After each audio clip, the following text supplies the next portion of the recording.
I have been told it's an announcement that will last less than a minute. Oh, thank God. I was like, wait, what?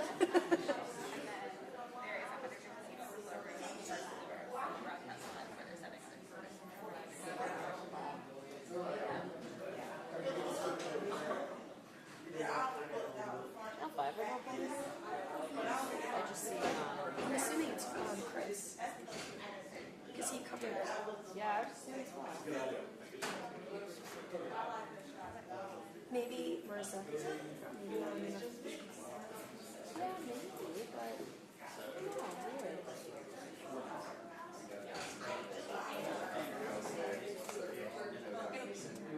I mean, honestly, you could do a pretty good job of covering this without actually having a person in the court. You could just You could do the feed Yeah, and reaction outside. for sure.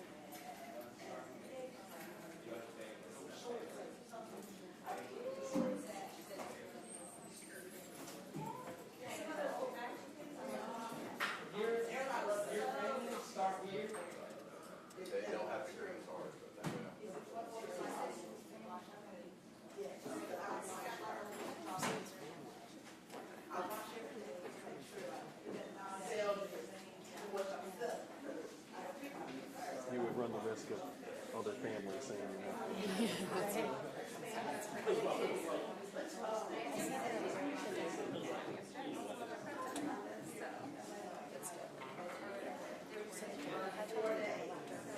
He's all the way at the other.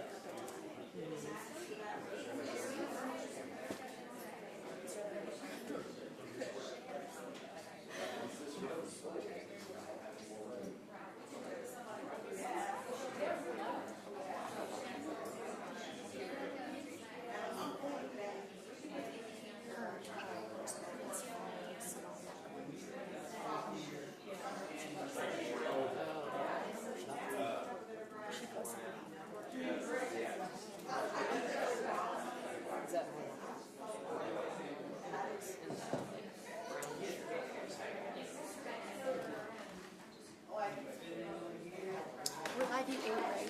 What's that? We're live view 8, right? I just went off of that. Okay. We're streaming for CNN and Fox, right? So yes, everyone is on. Where they tell us that, like, it's gonna make a difference to me. Yeah. Oh, they don't do it really good.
Yeah, I told Julie in case they picked them up. I bought a parking pass. Just because I figured it was going to cost. Is Julia's car? No, it's her friend's. Excuse me, I'm sorry. No worries.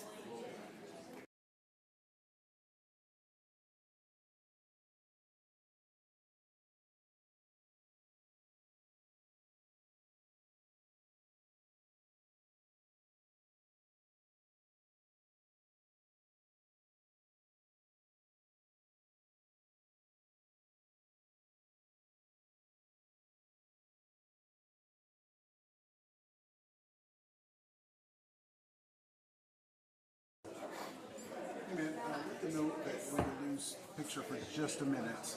Okay. It's just me doing something here. It'll be back. It's not a problem, okay? Okay. Thanks. Oh, I thought you had. I thought he was on. I was like, yeah, okay. I'll text.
I'm in no position to say that. Put it.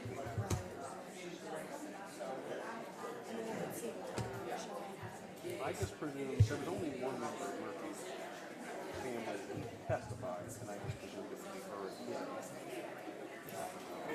But I also wouldn't recognize her as solving it. Yeah.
now in session. The Honorable Jennifer Smith presiding. Be seated, please.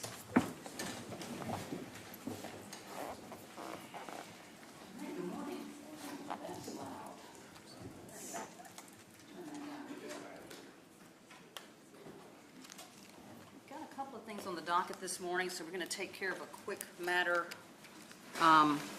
in State of Tennessee versus R.O. Packmeyer. Do we have the parties here on that? Mr. Kelly? Where are you, Mr. Kelly? Oh, here's Mr. Kelly.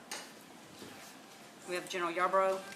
Your Honor, he was in the vestibule. Okay. And this would just be for announcement. All right.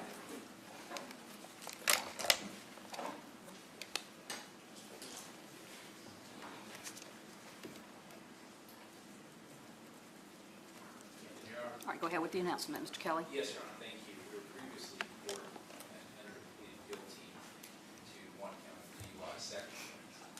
Ms. Packmeyer, based on the treatment that she's done, Your Honor, this is going to be a split sentence. It's going to be 25 days custody.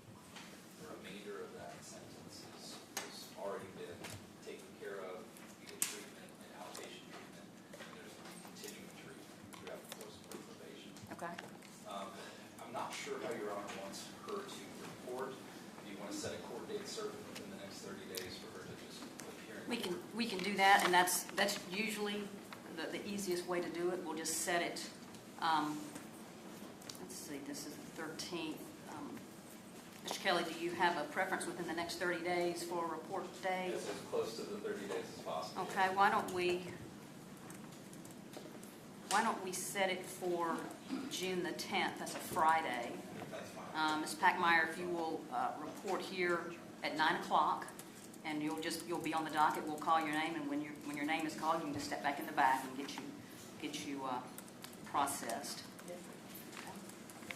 And that should be it.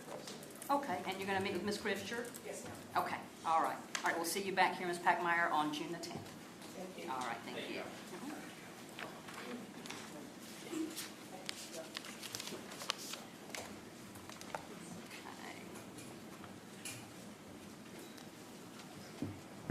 We had one other matter on the docket, but I don't see Mr.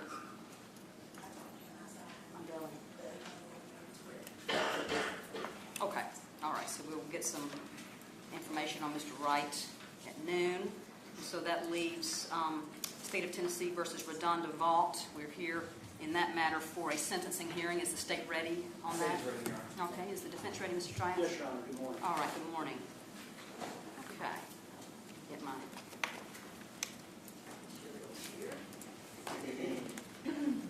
Okay, so this is case number 2019-A-76, State of Tennessee versus RaDonda Vaught. We're here today for sentencing hearing. So the state, you may call your first witness or present your first item of proof. Oh, actually, before we begin, Mr. General Jackson, I do want to place one thing on the record. In the time since we were here for trial and up to this point, the court has received a number of items of correspondence, letters, voicemails related to this case. And I certainly understand and appreciate there's a lot of public interest in the case. We have collected those letters. My staff has collected them. Voicemails have been reduced to writing by the court reporter. Those materials have been placed in the court file. The court has not considered those. It would not be appropriate for the court to consider them. So we provided copies to counsel for both parties for whatever use they want to make of those in this proceeding. So, all right, go ahead, Joe. Thank you. Your Honor, can I just inquire of the court, they are part of the court records? Yes, sir. They're part of the court file. They'll be contained with the court record, but it's just it is not matters this court has to confine its consideration to the evidence presented at trial and in this sentencing hearing. So those they have been collected as part of the public record, and they are in a separate file, but part of the court file. So they don't need to be marked as an exhibit to these proceedings to be part of the record in this case? It's part of the court file, yes, sir. It's not. It hasn't been. They have not been introduced as an exhibit to this proceeding. And I'm not going to consider anything that's not properly introduced as an exhibit to this proceeding. Does that make sense? But it is in the court file because we received it in connection with this case. My only concern is if there's any review of this matter, I wanted to make sure that it would be part of the record that would be transmitted to the Court of Criminal Appeals. Now, I don't believe it would be automatically transmitted unless you designate it if it's not made an exhibit to the proceeding. And, Your Honor, I don't intend to get into any of the materials that you received, but I think to protect the record, I've got what purports to be copies of all of the information that the court has received. Could we make this an exhibit to this hearing, just so it is part of the record? General? I think the defendant would have to adopt them in some way to introduce them. I don't think it can just be put in carte blanche without any foundation or anything, so I think the court's consideration. I believe there's a case law about that. And a procedure would be to send them to pre-sentence, or included in the pre-sentence report, and the judge could or could not review them or peruse them as part of the ruling. Anything the defendant submits can be taken under advisement or as part of your consideration. I just don't think them coming in carte blanche without any foundation or anything else would be appropriate. But I'll leave it up to you, Judge. I know you know which way and what not to. Well, I mean, I think that is a concern just to introduce, because as I said, I've not reviewed them because it would not have been appropriate for me to review them at that time. I don't know who they're from. I don't know that there's been any foundation other than these are just materials that the court received just independently of this proceeding. So, if Mr. Trice, if you would like for it to be included and supplemented as part of the pre-sentence report, that I wouldn't have a problem with that. Because I think the court has already really laid a foundation based on the comments that you made when you took the bench this morning. And again, I'm not going to be referring to them in any way. I just wanted to make sure the record is complete. You just want it to be included within Yes, the sure. record for any review. I mean, I don't have a problem with that, and however we need to make that happen. I like the proposal from the state that it be included as a supplement to the pre-sentence report, since it hasn't come in as a matter of evidence either at trial or at this point in the sentencing hearing. And I know that Mr. Strike, you presented a number of provided to the court a number of letters in support as well, which would be part of this sentencing hearing, and the court has considered that. So, I think we could start it off then by just addressing the state's first piece of proof, which would be the pre-sentence report. all right. So why don't we do that? Before we get into that, Your Honor, typically I do address any errors or any corrections or anything that the state would like to make, and I'd like to bring Okay. just for clarification to the court's attention. On page 8 of the pre-sentence report, below the employment information and in the comments below that, I guess we're going to consider the third paragraph under comments. The report was she lost the job at HCA TriStar when her license was revoked due to the current conviction. And as a point of clarification, the state would like to introduce the certified copy of the order from the nursing board that shows that the conviction was in July of 2021. This conviction, of course, did not occur until March of this year, so that probably needs to be clarified for some reference that wasn't the reason she was let go. And also, she was terminated, the next line, she was terminated from Vanderbilt due to the current offense. I guess it could be due to the current facts or the facts of the situations, but again, she wasn't charged until March of 2019. So we would like to introduce the pre-sentence report for that, and then the copy of the certified order as a clarification to Mr. that. Trice, any response to those corrections or Yeah, changes? those are accurate statements. All right. The pre-sentence report will be corrected to that extent. And I suppose we could, Mr. Strike is going to be wanting to make those letters that he has and exhibit to that pre-sentence report. We won't object, other than noting that some of the letters are duplicitous. They are the same format and content and basically the same verbiage and signed by multiple people, but you'll know what to do with that. All right. So, Mr. Trice, we will introduce, we will accept as part of the pre-sentence investigation report the letters as a supplement to the report. And so that will now be officially part of the record. And Judge, one other housekeeping matter, I received over 160 letters and things that I've put on a flash drive. These were the unsolicited ones. not the character letters, the 40 character letters that I filed with the court. Do we have that marked as well? All right. Come back to that. No, there's no objection, Your Honor. Does the state, have you provided the state copies of I that? can give them. Okay, all right. Well, that will be, the investigation, pre-sentence investigation report will be supplemented with both of those items. Thank you, Judge. That'll be Exhibit 1 to this proceeding. State may call your first witness. State calls Gary Murphy. Is his voice gone today? Okay, sorry, Your Honor, he's having vocal trouble. We'll call Michael Murphy.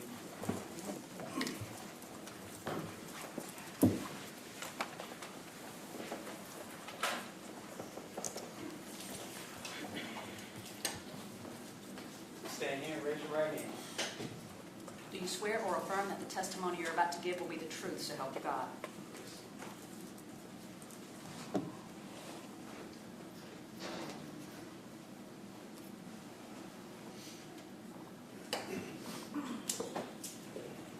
Could you say and spell your name for the record, please? Michael Murphy, C-H-A-E-L-M-U-R-P-H-E-Y.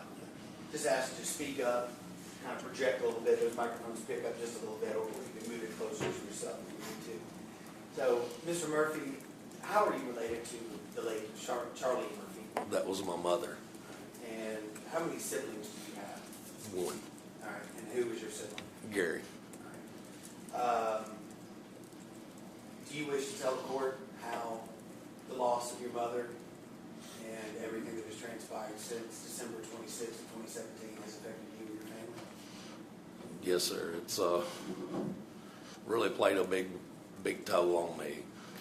It's, I was at work when all this took place, and I didn't get to say bye to my mom. Didn't get to give her a hug or a kiss. And when they brought her back up, she had tubes run down in her throat and stuff. And, my dad suffers every day from this. He goes out to the graveyard once, anywhere from 3 to 4 times a week, and just sits out there and cries over it. Dad's 83 years old. And, it's hard to sit back and see him suffering and crying and stuff over all this. How has this affected you with the loss of your mother? It's affected me pretty good. It's, it's just every time you lay your head down to go to sleep, you see I see the tubes running in there and stuff, and it really bothers me. And, within the last month, I've really just started dealing with it. And what are you doing to deal with it? Are you going to therapy, or are you just talking through it? I've been going out there and spending a lot of time at the gravesite talking and stuff. That's seemed to help out a whole lot. Is there anything you wish to tell the judge about how you feel that Ms. Vaught should be sentenced by the court? No, knowing my mom the way my mom was and stuff, she wouldn't want to see her pull no jail time. But, that's just was mom. Mom was a very forgiving person. How about your father? Have you discussed it with him? Yes, sir. And what's your father's opinion? Dad, you just have to understand Dad. He just says that he thinks that she should pull the max on it, the maximum sentence. And is that because, how long were your father and mother married before she passed? 57 years. And was there anybody to step in the role of your mother after she passed? Well, my sister-in-law stepped in, and she's took care of, taking care of the bills and making sure he gets his medicine and doing errands for him and stuff like that, going to the doctors with him and stuff. I think that's all I have. Just a couple of questions.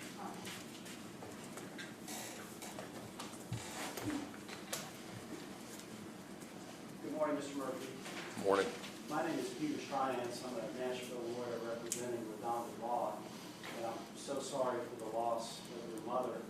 Your family has been particularly gracious throughout this entire process. Do you remember in December of 2017 when your mom passed that a family representative spoke to the Tennessean Yes, sir.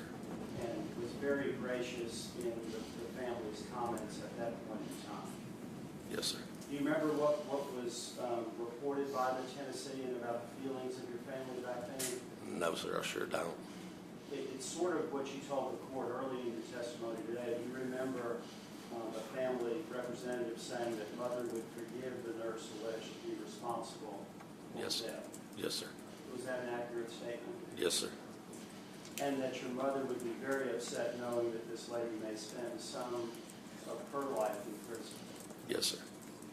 Thank you, Mr. Murphy. Nothing further, Your Honor.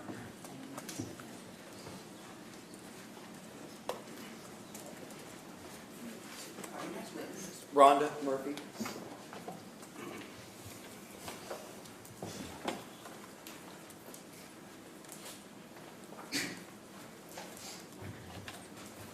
Stand up, raise your right hand. You swear or affirm that the testimony you're about to give will be the truth, so help you God.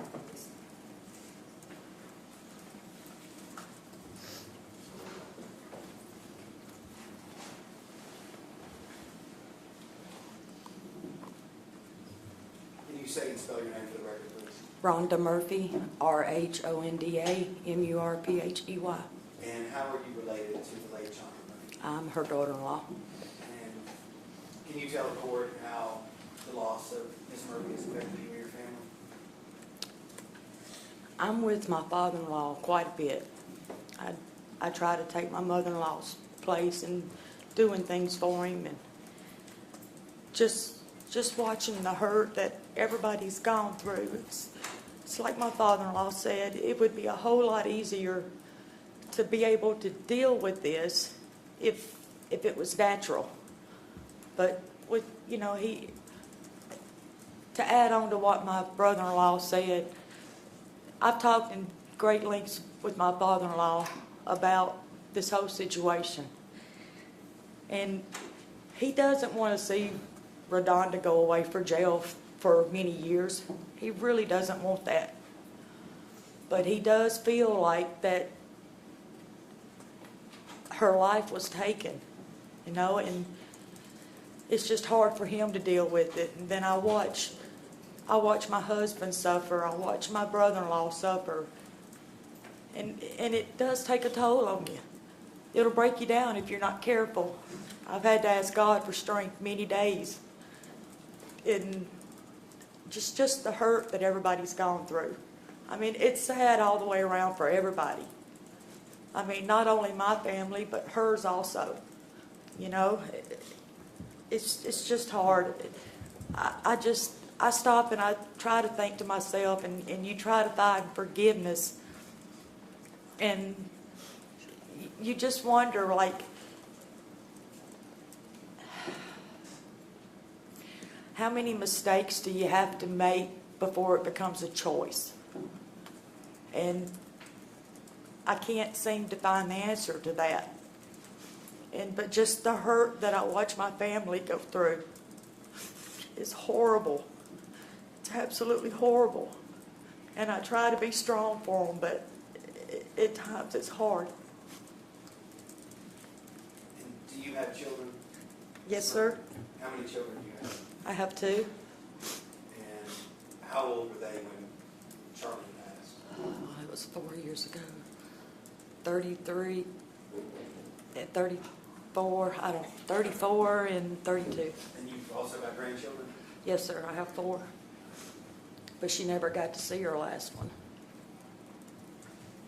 I believe that's all I have, Your Honor. Judge, I have no questions for Ms. Murphy. Thank you. Yes, Your Honor, State Hall, Chandra Murphy.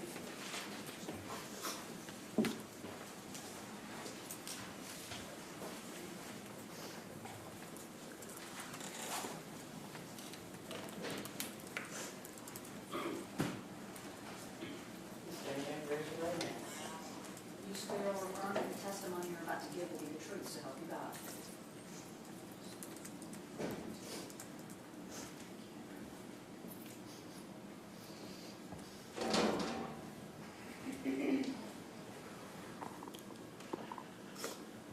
Murphy, please state and spell your name for the record.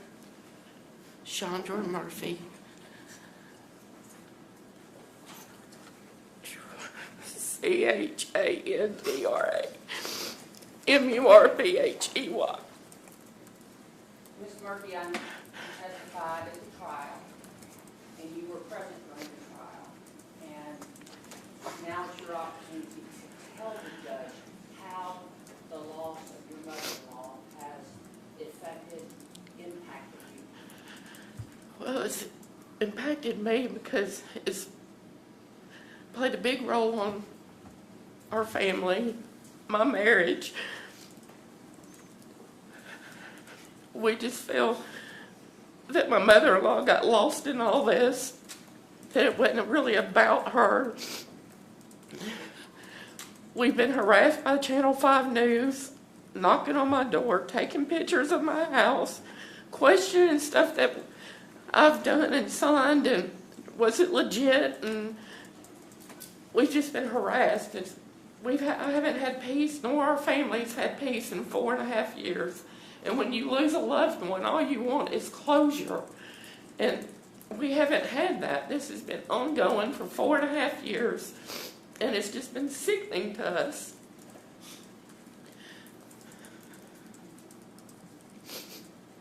How, you mentioned your husband, and who is your husband? Michael Murphy. Who we just heard from. What about your children and your grandchildren? Well, it's affected them too. My kids are kind of quiet and keep their emotions to themselves. But we would always get together and have Sunday dinners. We had holiday get-togethers, and the kids, grandkids were all involved in it. And we'd go yard selling with Grandma, shopping with her, and we just did so much together as a family, and it just ended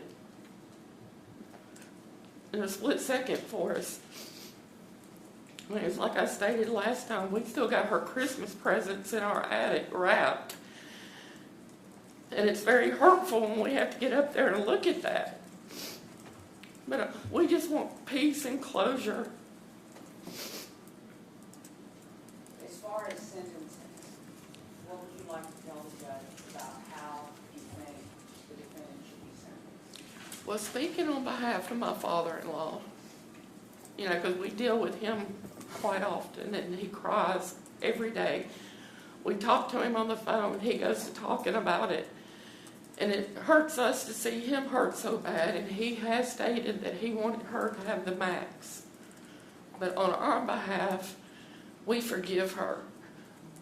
We forgive her. Do we think she actually intentionally went in there and said, I'm going to kill Miss Charlene today? No, we don't. We forgive her. My mother-in-law would want her to be forgiven. And jail time is not an option to me for her. Is there anything else that you'd all like to tell the court? No, just in the past 4.5 years, our family's been waiting, and it'd been nice to have heard at least, I'm sorry, come out of her mouth, and it hasn't.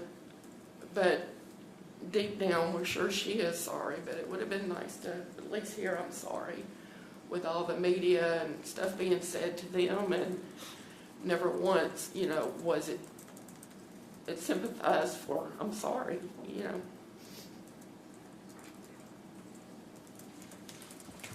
Thank you. Those are my questions. Just one question. Good morning, Ms. Murphy. Good morning. I think you appeared as a witness in the trial of the case, is that right? Yes, sir. And since you were a witness, you were not able to be in the courtroom when the evidence was being presented, is that right? Yes, sir.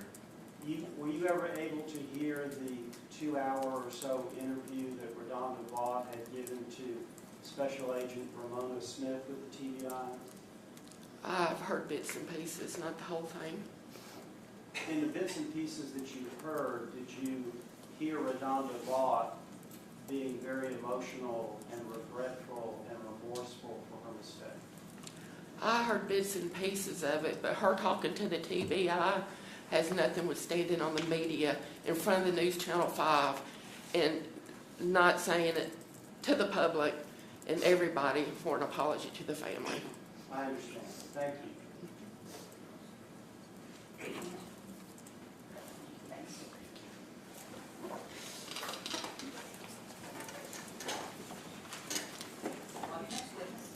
Preceptor, this is TBI agent Ramona Smith.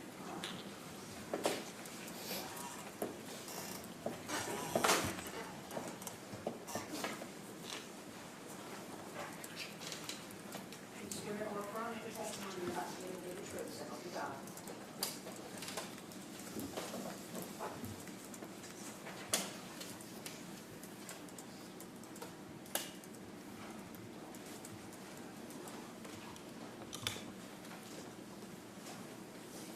Good morning, Agent Smith. Will you please state and spell your name for the record? My name is Ramona Smith, RaMonaSmith. And Agent Smith, you are the TBI agent who investigated the particular case that we're here on for sentencing. Is that accurate? Yes, ma'am, I did. And you testified in this trial previously.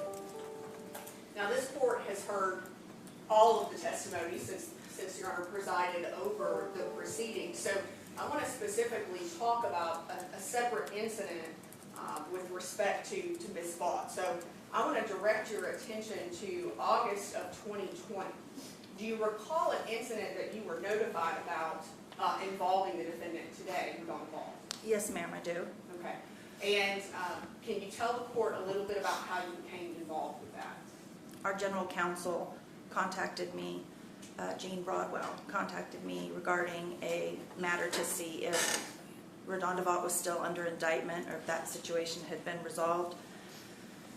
And I asked her why, and she said that there was an attempt to purchase firearms at a local store in Gallatin, and they had to deny it, but they had to confirm that she was still under indictment. Now, let me stop you for just a moment. Do you recall when Ms. Vaught was indicted in this particular case, 2019 A76? February of 2019. I believe it was like January, February, I don't remember the exact date. She was arrested on February 4th. Now, based upon the information that you were provided, were you actually assigned by the Tennessee Bureau of Investigation to investigate this particular incident? I was. Okay. And can you tell the court a little bit about how your investigation proceeded? Based on the information I was provided, I went to the gun store in Gallatin and reached out to the individual, spoke with the individual, Nathan Gregory, who conducted the business with Ms. Vaught that day when she came into the store. In talking with him, she had come in and filled out the federal form, which is required for purchasing any firearms, any type of equipment, any type of pieces. He showed me the form where she had filled it out and signed it, and that she was denied, and he submitted her denial form. And then let me stop you if I can right there. What is submitted a denial form mean? So when you go in to purchase a gun or any type of part for a gun, you have a background check done through the Tennessee Insta-Check system, which is the Tennessee Bureau of Investigation. We manage that. Goes through the system, and they check you for a background of criminal histories, indictments, things along those lines. And the TBI then sends a denial if there's anything they find as part of that background that would prevent them from purchasing a firearm. They then send the denial form back to the store. He does not know why it's denied. All he knows is that it's been denied. Now, is there a way to appeal that denial? There is. And he informed her of the denial. And it's almost instantaneous. That's why it's called Tennessee Instant Check, because it's done quickly. And so he told her it was denied. So she filled out a denial form, appeal form, and that is sent back to the Bureau. And then that takes a little more time, because then they have to go through the process of reviewing it. Now, do you happen to have a copy of the firearms transaction record that Ms. RaDonda Vaught filled out that particular day in August? I do. I left it in my seat, but I do have a copy of it. Yes, May I ma'am. approach, Your Honor? Yes.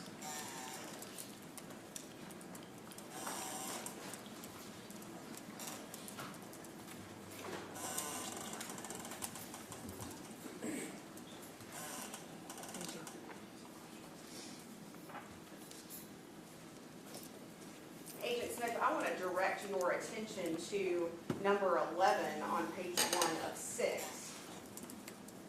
If you look at section A, lowercase a, can you read that line? The entire thing or just the first part? Just the first part. Are you the actual transferee buyer of the firearm listed on the form? And what did Ms. Vaught check? Yes. Now, let me direct your attention to section B, right underneath. Could you please read that line? Are you under indictment or information in any court for a felony or any other crimes for which the judge could imprison you for more than 1 year? And what did Ms. Vaught check there? No. Now, I want to direct your attention to page 2 at the very top. And if you could go down to maybe the middle of the paragraph where it says, I also understand that making, and if you could read that line. I also understand that making any false oral or written statement or exhibiting any false or misrepresented identification with respect to this transaction is a crime punishable as a felony under federal law and may also violate state or local laws. Now, Agent Smith, could you tell the court who signed that document and what the date? RaDonda Vaught on May 27th, no, I apologize, August 27th of 2020. Your Honor, if we can make this state's exhibit number 2. And it is exhibit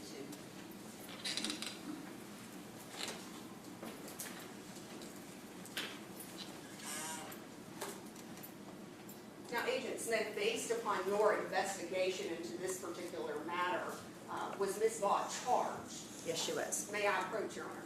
You may.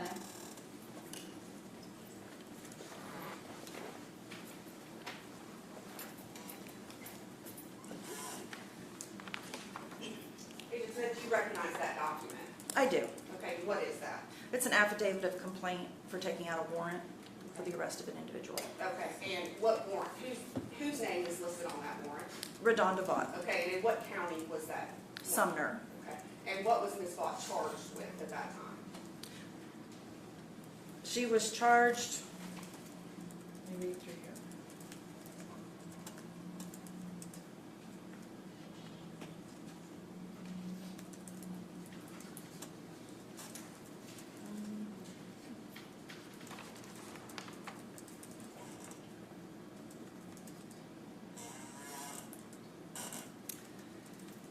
I'm sorry, hold on just a second.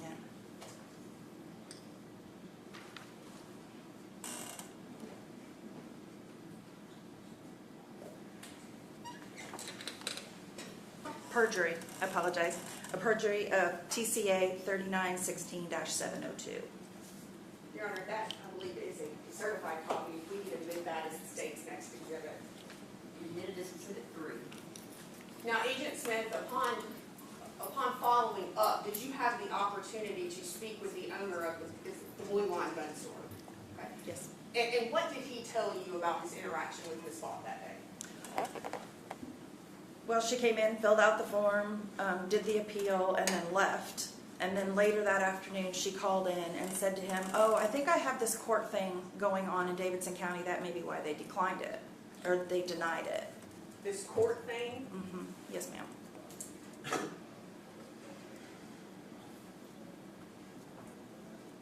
Now, Agent Smith, were you present in the courtroom during the testimony of Sean Murphy?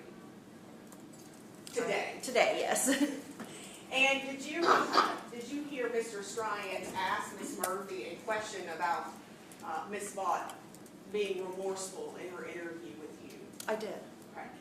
And I want to ask you, since you were the agent that conducted the interview, what is your interpretation of the way Ms. Vaught was acting when she did become upset?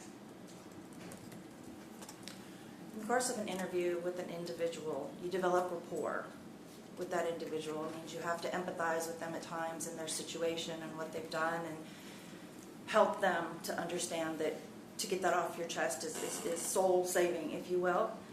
And she was very forthcoming, but she didn't seem shook by it. because until she found out that they were both from Bethpage.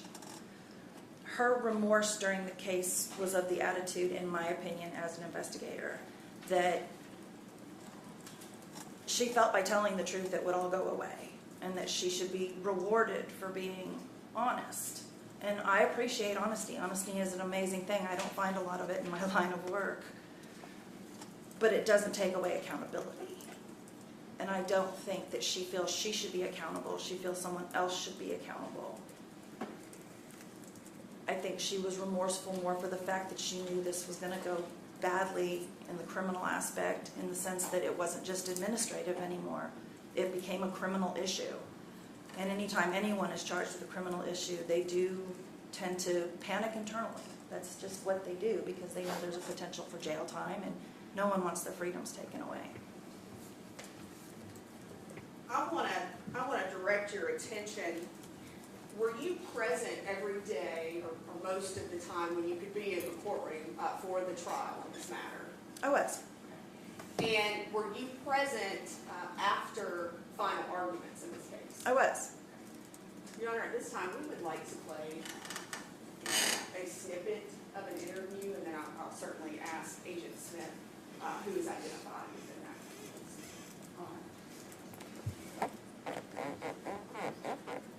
It's very obvious by the district attorney's actions, the assistant DAs that are prosecuting this case.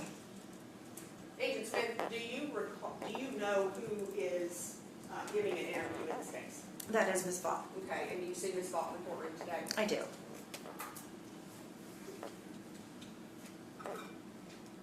It's very obvious by the district attorney's actions, the assistant DAs that are prosecuting this case, all three of them and their lives. It is very obvious. They don't know shit about healthcare. They don't give a fuck about nurses. I don't care what Chad Jackson says. Agent Smith, do you recall when this interview took place, at what point in time during the trial proceedings? Yes, ma'am. It was between closing arguments and the verdict. No further questions, please. Your Honor, if we could introduce this particular snippet. You had it on a flash Yes, sir. drive? All right. All right, we'll get a minute. This is Exhibit 4.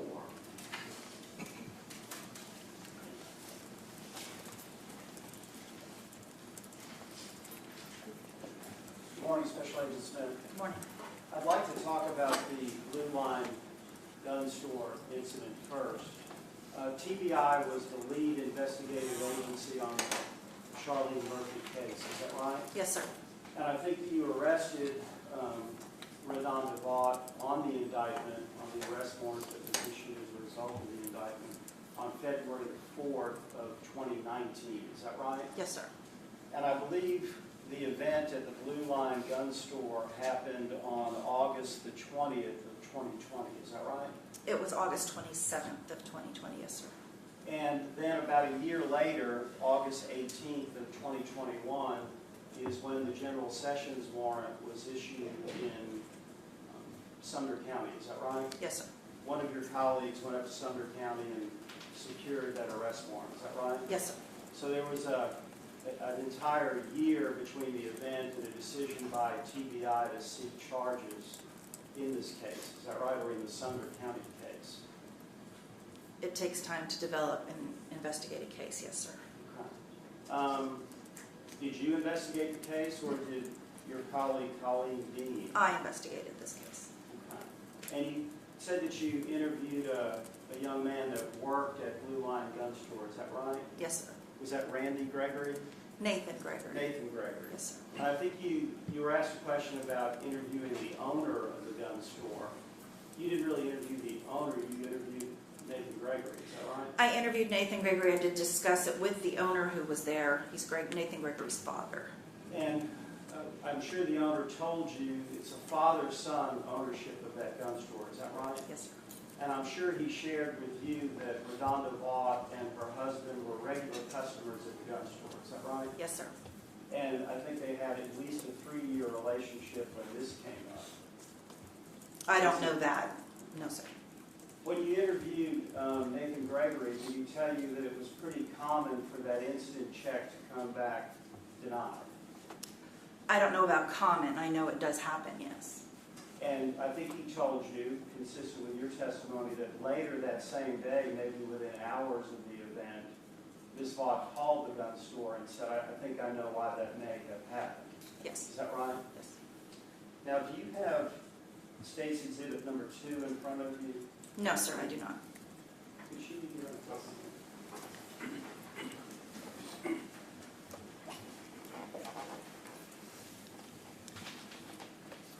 That is the Bureau of Alcohol, Tobacco, and Firearms, a federal agency's firearm transaction record. Is that right? Yes, sir.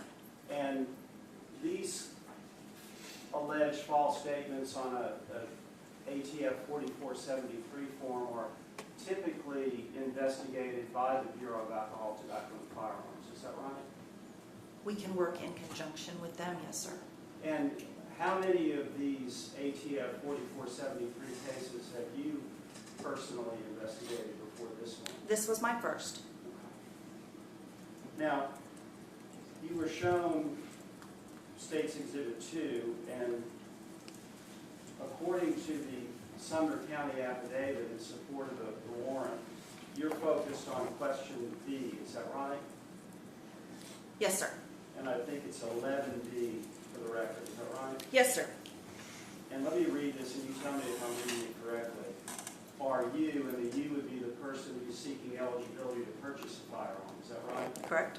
Are you under indictment or information in any court for a felony or any other crime for which the judge could imprison you for more than 1 year? Is that the That is language? exactly what it says, yes, sir. And it was TBI's insistence that there was a willful false statement made in this application that was presented to the court. Is that right? It's very straightforward. It's 2 boxes, yes or no, and she marked no. And I think it's fair to say this case has been pending a long time. Is that right? It's been active a long time, yes, sir. And there were obviously some discussions along the way as to whether this case could be settled in some way. Is that a fair characterization? There were several discussions along the way, yes, sir. Okay. And I'm sure that the district attorney's office kept you aware of those discussions. Very much so, yes. And there were even discussions about whether it could be settled maybe on a probationary sentence. Is that right? I'm going to object to some questioning. I don't know that that's pertinent to these proceedings or even to the trial proceedings about any settlement measures. I'm not trying to get into the settlement. I'm just trying to focus on which the judge could imprison you for more than 1 year. That's one of the elements of the question that's put to the purchaser, the prospective purchaser of a firearm. Is that right? It is one of the elements of the question. However, another element of that question states very clearly, are you under indictment or information in any court for a felony? And she was very well aware she was under indictment and been arrested for 2 felonies. And then in the disjunctive it says, or any other crime for which the judge could imprison you for more than 1 year. Is that right? By felony, the definition is more than 1 year in prison. Well, you know that, and I know that, and the judge knows that, and the prosecutors know that. But anyone that is being charged with a crime and has met with an attorney such as yourself is very well aware of what a felony is about and how long they could be sentenced to court, or to prison. It's very well aware and it's commonly discussed between a defense attorney and their client, as you would know. Now, this was said before Judge Michael Carter of the Sumner County General Sessions Court on May 4th of this year. Is that right? Yes, sir. And Ms. Vaught and I were there in court. We didn't see you there that day.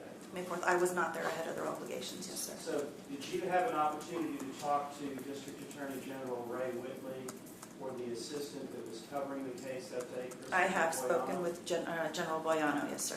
And there was really no need for you to come to Sumner County that day. Is that right? There was no need for us to come to Sumner County because we weren't having any type of a hearing. Agents go to court cases whether they're required to or not if they are available to keep up to speed. But I would like to think that Assistant District Attorney Christopher Boyano or the District Attorney Ray Whitley would have had the courtesy to tell you that they were not going to prosecute this case. They would have if that was the case. Okay. But in the discussion I had with Mr. Boyano, that was not the discussion we Did had. Mr. Boyano tell you that they were going to suggest to Judge Carter that the case be taken under advisement for some period of time and then be dismissed. General Boyano stated they are going to take into consideration the sentencing today and then make a decision if that's the way they are going to proceed. There was no definitives in any of it. In your mind, it was not definitive? No, sir. And I clarified that with General Boyano yesterday. He told you that it's not going to be taken under advisement and dismissed? No, sir. He said it is going to be taken under advisement what the sentence is today, and it is a possibility that it will be monitored for a year and then dismissed. But it was not said flat out that that was what he was going to do. And as a general rule, prosecutors don't settle cases unless they reach out to the agent to make sure everyone's on the same page.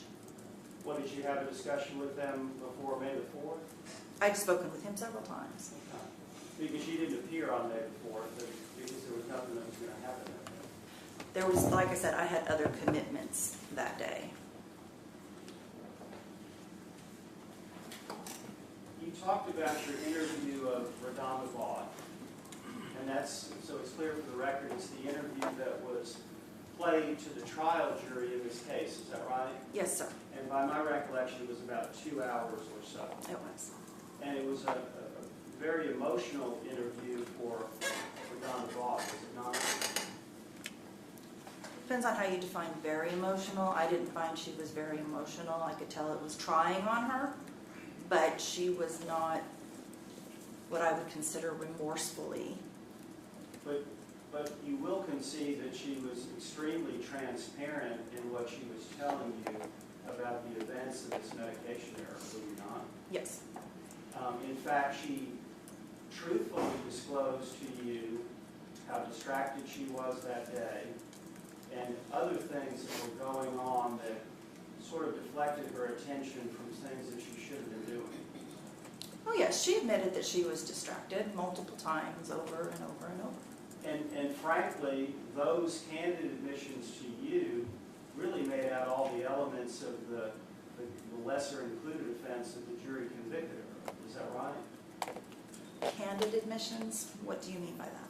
What she told you, what she honestly disclosed to you on that 2-hour recording, basically was criminally negligent homicide. That's what the jury found, yes. And you told the judge that one of your interview techniques is to make sure that you try to understand the subject and maybe even empathize with the subject. Is that right? Yes, sir. And do you remember at the conclusion of that interview that you were very empathetic with RaDonda Vaught? I was very empathetic with her, and I appreciated her forthcoming, and I shared that with the Attorney Generals. But that doesn't circumvent the seriousness of the amount of errors that she did. We all deserve forgiveness. In fact, you were so empathetic at the end, you were reassuring her, hey, we all make mistakes. Right, we all make mistakes. I make mistakes. We all make mistakes. However, every day, today, simple mistakes don't cause the death of an innocent individual that was charged to their care. Those are my questions.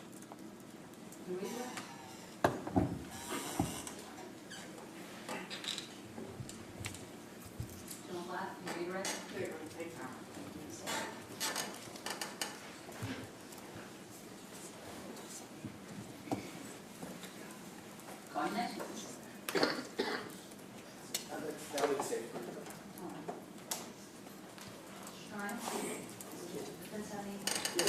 Elizabeth Kessinger. All right.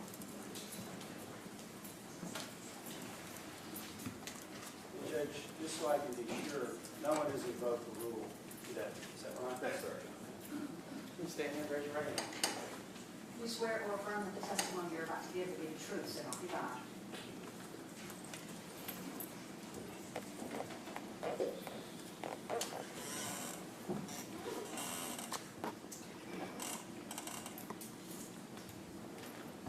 Good morning, Nurse Kessinger. Good morning. If you could state your name for the court, please. Elizabeth Kessinger. And if you could, please keep your voice up. You've got a very soft voice and this is a good courtroom. If you could spell your last name for the court reporter. Kessinger. And Ms. Kessinger, how are you employed? I'm a nurse at Vanderbilt. And how long have you worked at Vanderbilt University Medical Center? 14 years in June. And where have you worked? What part of the hospital? The neuro ICU. The neurological intensive care unit? Yes, sir. All 14 years you've been in that unit? Yes, sir. And do you know the defendant in this case, RaDonda Vaught? I do.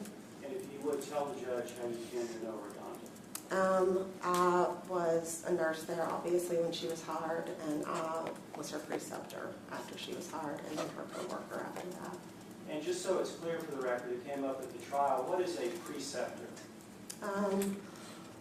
A preceptor is a nurse that onboards newcoming nurses and trains them in the care of our patient population, policies, procedures of the hospital and the unit in particular.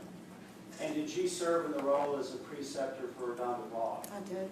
So you helped train her? That's correct. How much experience did she have when she came to the neuro IC unit? I think she had 2 years, maybe a year or two of experience.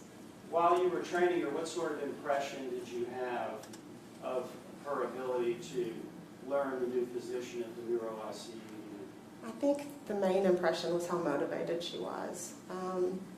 She would do a lot of work on her own as far as learning our patient population, the diagnoses, the treatments, and she was also very attentive with the patients, going in the room and spending not only time doing the care, but just spending quality time with them and reassuring them.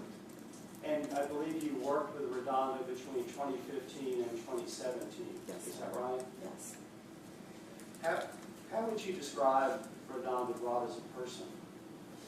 I think she's generous and caring, funny, motivated as well. Even as a person outside of the hospital, she's very motivated and resilient. In that 2 years that you got to observe her work in the neuro ICU unit, did she become in some ways a leader among the nurses on the 6th floor? She did. And in what way did she demonstrate that? It was her patient care. I think that she always went above and beyond with the patients, and I have described her previously as a nurse's nurse, which means if one of us was sick, she would be our choice.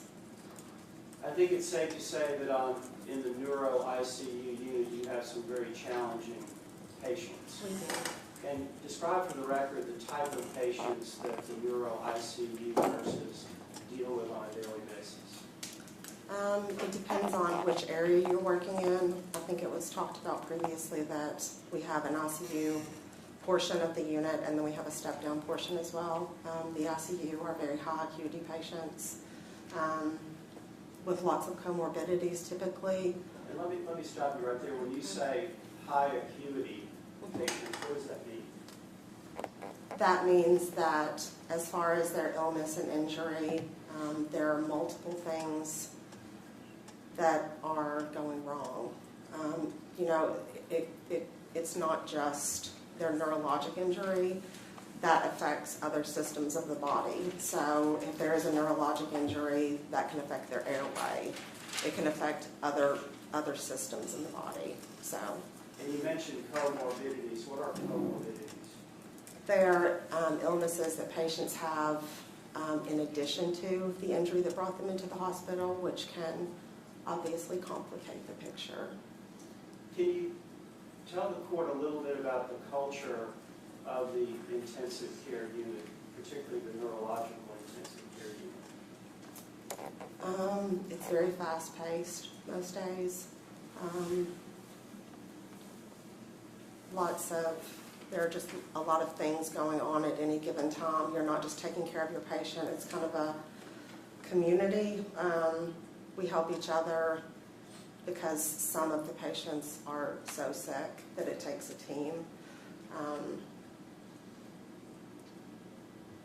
I want to direct your attention back to December 26th of 2017, the date that this error occurred with patient Charlene Murphy. Were you working that day? I was not. At the trial, it was established that RaDonda Vaught was functioning as the help-all nurse on the 6th floor of the neuro ICU unit. What is the help-all nurse? The help-all nurse is typically more experienced staff. And it's a nurse that helps with bedside procedures with physicians, helps the nurses with anything they may need during the day. We also serve as a mentor to all of the nurses. So if there is a knowledge gap, if there is questions that need to be asked by less experienced nurses, they would typically go to the help hall for that. How does the role of the help-all nurse compare with the bedside nurses that are in the neuro ICU? The bedside nurses have an in-depth understanding of their patient. They know history, what brought them into the hospital, where they are in the course of their hospital stay, and what to expect for that shift and the shifts coming up. The help-all gets a snapshot of each patient at the beginning of the shift. We have 36 beds, and we will sit in on charge report, and you know the patient's name, their admitting diagnosis, and their acuity is basically what you know. This may sound like a silly question, but the nurses in the ICU unit, do they have to deal with distractions as part of the job? Yes, absolutely. And tell the court a little bit about the typical day in the life of an ICU nurse in terms of the distractions they're trying to filter as they do their job. Well, first of all, are you asking about the help all or the bedside nurse? Well, let's start with the help all. Okay. The help all carries a phone that is connected to all of the nurses. And then that phone is also, listed in the computer, so physicians call them, other providers, case management, the charge nurse. And you carry that phone with you all the time and answer the phone when it rings, kind of no matter what's going on. And then we also carry a rapid response phone. We don't anymore. We did when RaDonda was working there. So if there is a rapid response called on one of our floors, we would respond to that as well. And is the help-all nurse also cast in the role of training throughout his or her shift? Yes, at times. We will have orientees with us as well. And if you had an orientee with you as a help-all nurse, how does that factor into the calculus of distractions and things that have to be filtered? Well, it can be a very big distraction because you're talking through everything that you're doing and questions. Because you're teaching, you're getting asked a lot of questions at the same time. Have you had a chance to discuss this medication error and the consequences of it with RaDonda Vaught? Yes, sir. What can you tell the court about the effect that this has had on RaDonda?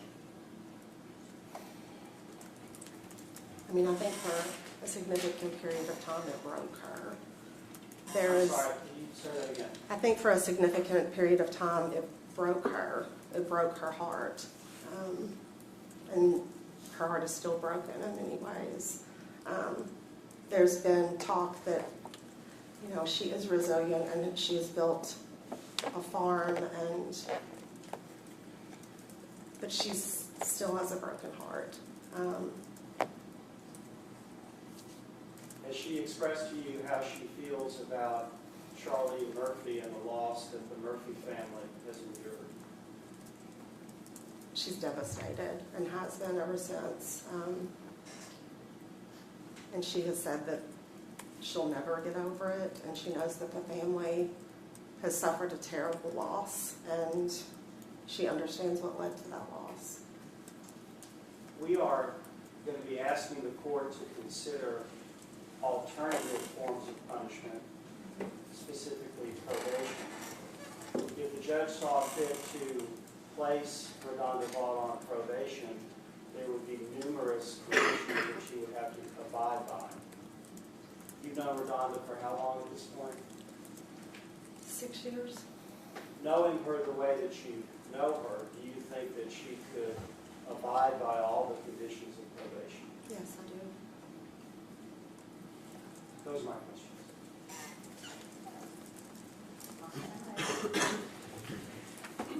Go ahead, John.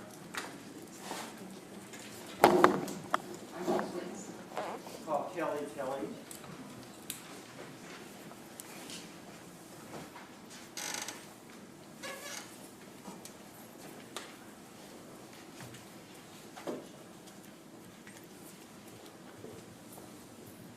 Stand and raise your right hand. Do you swear or affirm that the testimony you're about to give will be the truth, so help you God?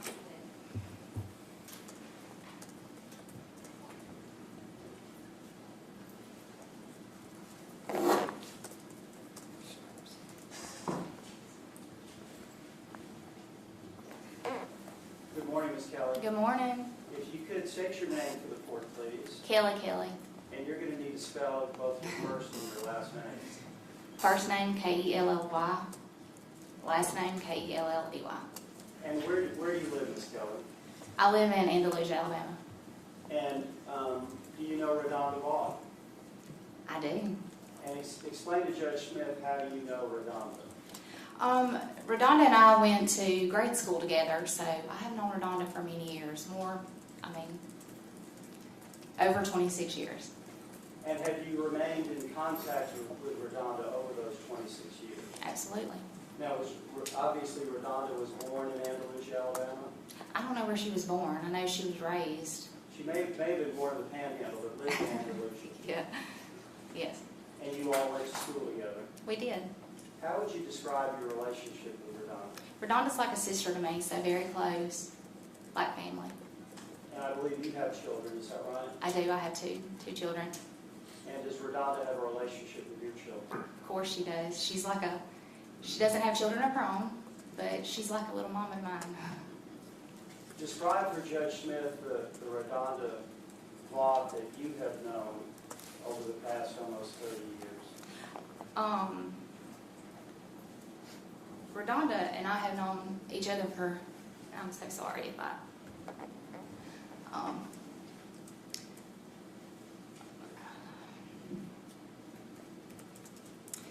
we've known each other for many, many years, and I have seen just about every side of RaDonda that you could possibly know about a person. RaDonda is sweet, she's kind, she's loving, she's caring. She has got the sweetest soul. I call her sometimes whenever I just need a little bit of a pickup. She's always there with a kind word. I love her dearly, and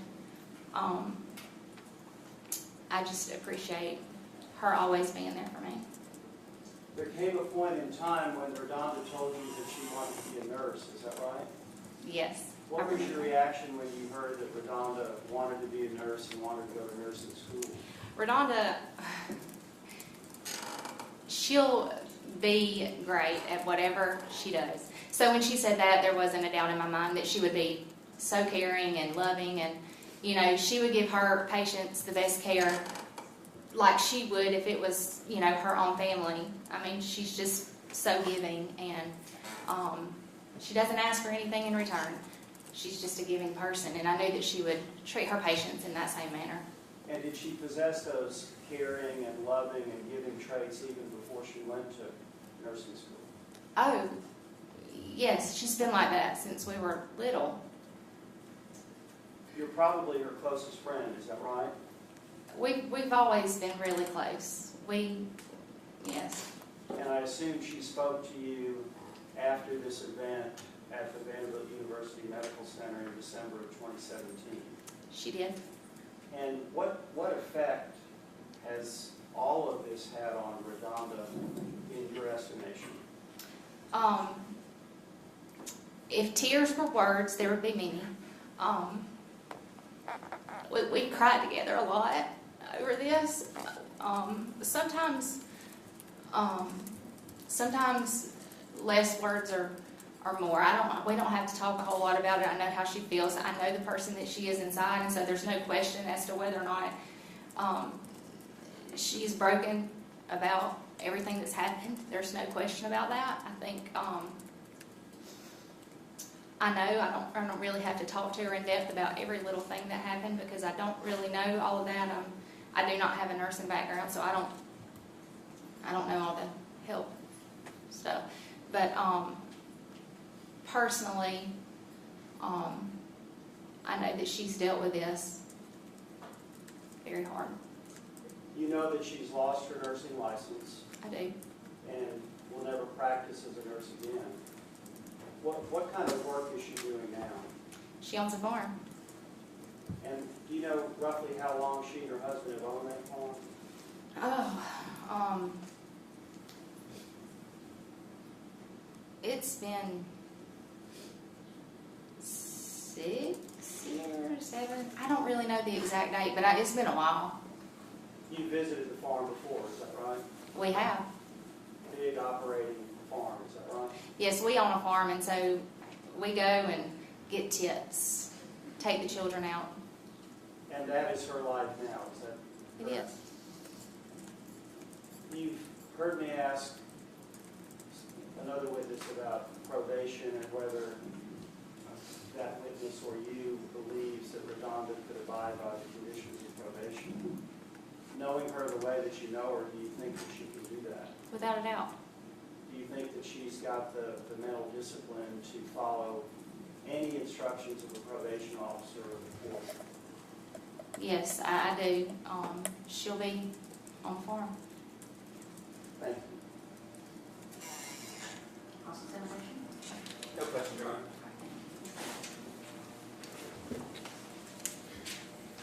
Call Becker Ray.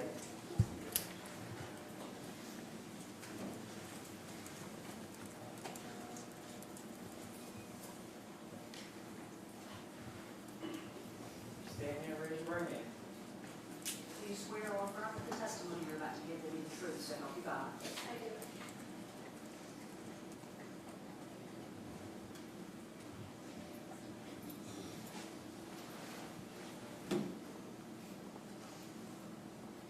Good morning, Ms. Ray. Good morning. State your name for the court, please. It's Rebecca Ray, R-A-Y. Thank you. And where do you live? I live in Bethpage, Tennessee, And how long have you lived in Bethpage? since 2018. And what brought you to Bethpage, Tennessee in 2018? I'm not really sure what brought me to Bethpage, but I think I know now. And when you moved to Bethpage, did you come to meet a person named RaDonda Vaught? I did. And explain to the judge how you came to meet RaDonda. My husband and I were walking my granddaughter along the road, Old Mount Vernon Road, and her husband and her pulled up and said, "It's pretty dangerous to walk a baby on this road within a stroller," and they were concerned, and then they introduced themselves, and we both talked about. I was a nurse practitioner, and I explained a little bit about myself, and she told me a little bit about herself, and then we just hit it off from there. And you all became friends. We did, yes. And how close do you live to RaDonda's house? Just a couple miles, but we live in a big farm community, so that's like next door. How would you characterize your relationship with RaDonda? RaDonda and I have really bonded over the last few years. I'm a nurse practitioner, and so my first year as a nurse was in the neuro ICU. I was also in labor and delivery, and I had a lot of different positions as a nurse, so we tended to tell a lot of just stories, just bonded over patient stories, and I really realized that she was the kind of nurse I was. She's the kind of person that I would want to take care of me. I'd want her to take care of my family. She just embodies the soul and strength and resilience of a nurse. And I just admire that in her so much. And I just have been so blessed to have her in my life. I think you were here for every day of the trial, is that right? I was. you and your husband were here in support of RaDonda, is that correct? Yes, we were. What sort of qualities have you seen in RaDonda over the past few years that you've come to know her? She is one of the most generous, loving, honest, caring people that I have ever known. And I mean, I don't have a lot of close people in my life, but I consider her one of the closest. I can tell her anything, even through all of this that's happened. You know, anything that's happening in my life, she's a listening ear. She's, anything, and so she's very special to me and to my family as well. I think now she's exclusively on her farm, is that right? That's correct. You've heard the questions about probation. Do you think that she could abide by conditions of probation? Absolutely, yes. I think she is an excellent candidate for probation. Thank you. Thank you.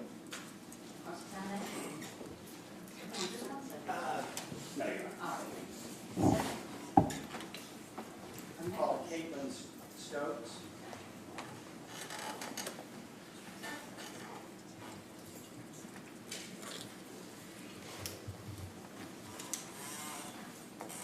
Stand and raise your right hand. You swear or affirm that the testimony you're about to give will be the truth, so help you God.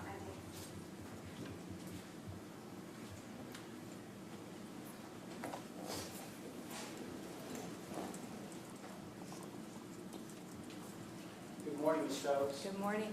If you could state your name for the court, please. Caitlin Stokes. And if you could spell your first name for the court report. Kaitlyn. And where do you live now?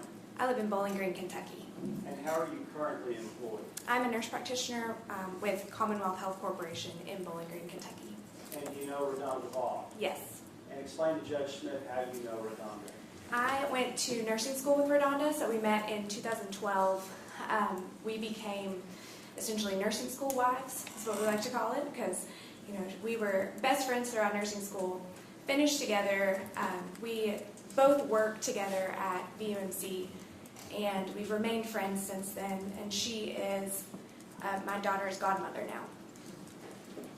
What were your observations after you all graduated and got to see RaDonda function as a nurse? What were your observations of her competency as a nurse? I always like to tell people that RaDonda is a better nurse than I'll ever be, that she is the kind of nurse that I wish I was, because she's the kind that she takes the time with her patients to sit and explain to them things that no one else has. She will paint their nails, she will trim their toenails, she cares about the human experience genuinely and takes the time and effort to show that. She is thorough, she is competent, she is caring, she is, as others have stated, everything that you would want in a nurse. In terms of her devotion to her patients during the shift, did that ever interfere with her ability to get her charting done within the normal hours? Yes, she would often stay late. We would call each other and talk to each other at the end of shifts, and she was always over her shift times because she would spend so much time in her patients' rooms that she didn't get the time to sit at the computer where others, may get in, do a task, get out, get to where they can do their charting. She would take so much time to explain things and take so much time to do the right thing that she did not get to do her charting until later in her shift most times. And you told the court about the extra effort that she put forth with her patients. Do you have any specific recollections about instances that struck you as being unusual? Yes, there was one patient that was involved in a MVC and sustained a head trauma. She was 16 and she was set to go to a rehab facility. She'd been in the neuro ICU for an unknown amount of time that I'm not aware of, but I know it had been a few days, and in the dynamic, changing atmosphere such as an ICU setting, you don't often have times to do the little things like take out the particles of debris from the trauma that occurred or wipe blood and things like that. And she told me about how this girl being 16, she wanted her to feel good. She wanted her to have the best start that she could going to this rehab facility. And so she took the time to get the remainder of the particles of trauma, the glass, things like that, out of her hair. She wiped the blood. She washed her hair and braided it for her. In true RaDonda fashion, she said, look good, feel good. That she wanted her to feel good even though she was in this compromised neurological state, to be able to have the best fresh start she could in a rehab facility. And I don't want to get too personal with you, but did you have a difficult pregnancy and some health issues in 2021? Yes, so I was admitted to the hospital with some emergency complications when I was 8 months pregnant with my daughter. And I was in the hospital for 10 days. We knew that I was going to stay there until delivery. It had happened in the middle of the night, so I kind of came as I was, didn't have anything. And all I did was let RaDonda know. And the way that RaDonda works is that she is thorough, and she's your person that you want there. And all it took was one phone call, and she showed up with 2 giant bags of every, coloring books, a fire stick, shampoo, personal care essentials, pajamas. She brought my family food. We have a picture of her actually plucking my eyebrows and painting my nails in the hospital. And this is in the middle of when she is having her life crisis and when this is going on. And she said, we're not talking about that. We're here to care about you. And that's what RaDonda does. She cares. She cares. As a friend and a colleague, did RaDonda talk to you about the Charlene Murphy incident at Vanderbilt University Medical Center? She did. She called me the same day that it happened. Again, we would speak to each other usually daily on our commutes. And that day she called me. Judge, I'm going to object to your side. She hasn't offered anything. Okay, I'm just thank you. Judge, there's a sentencing hearing, I think. The rules of evidence are somewhat relaxed on your side. I'll tell the questions you have all that. Let me ask it to you this way. She told you about what happened. Yes. And what did you discern regarding the effect that all of this was having on RaDonda? Yeah. Essentially, she spoke as though, the best way that I know to phrase it is, it was someone that had experienced a trauma, someone that was in a trauma response. She was slow to speak. She was questioning how this happened. She was very tearful. She was concerned for both Ms. Murphy as well as what is to come as far as her job and where this would go.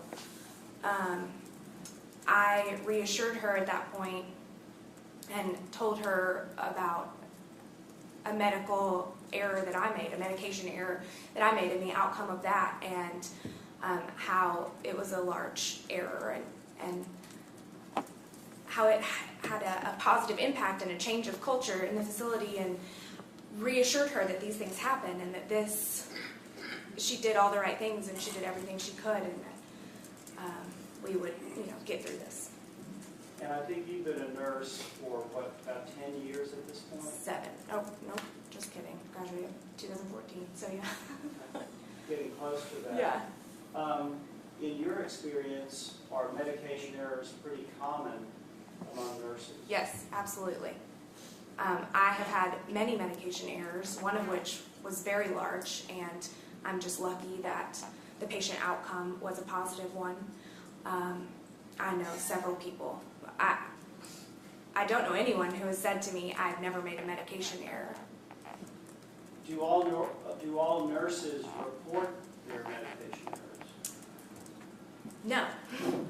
Nurses are advised to report their medication errors. I mean, we know that it is the right thing to do. We are told, that is how you change a culture, that is how you improve processes, and that is what the culture is. However, it's terrifying whenever you make a mistake like that and you have people's lives in your hands and things. You instantly have that flight or fight response, and you think, oh my gosh, what do I do? And of course, our job as nurses is to care for people, and so we check on the patients and then we report.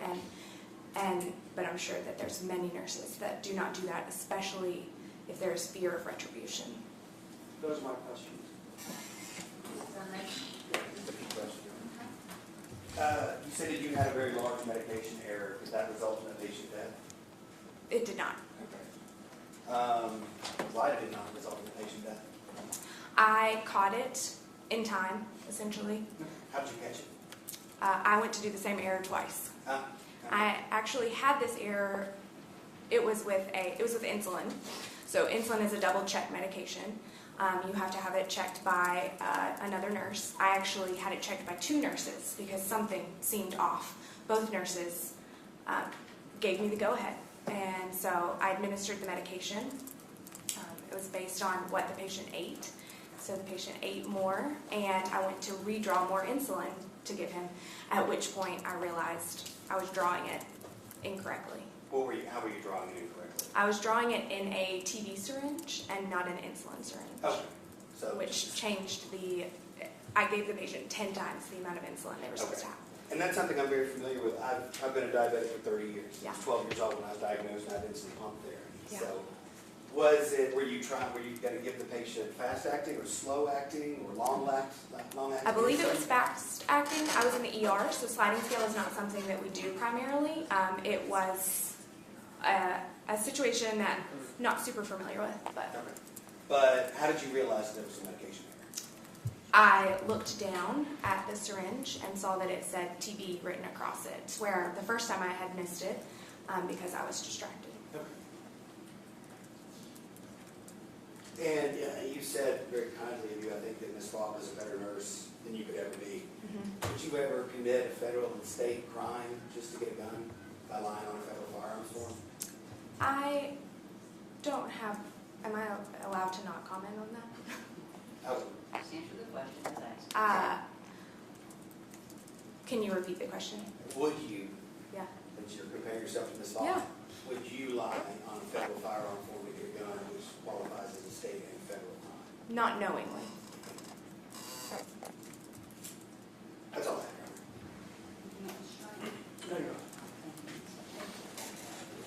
Call, have one more witness, and then Ms. Vaught will have an unsworn allocution. Julie Schaefer.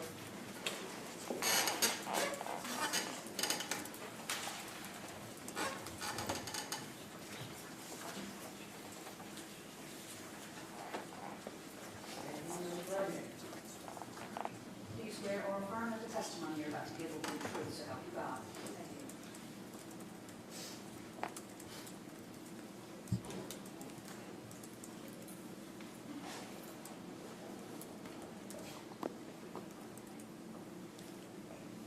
Good morning, Ms. Schaefer. Good morning. If you would spell your last name for the court. S-H-A-F-F-E-R. And you are a nurse, is that correct? I am. And how long have you been a nurse? September of 1997. And do you know RaDonda Vaught? I do.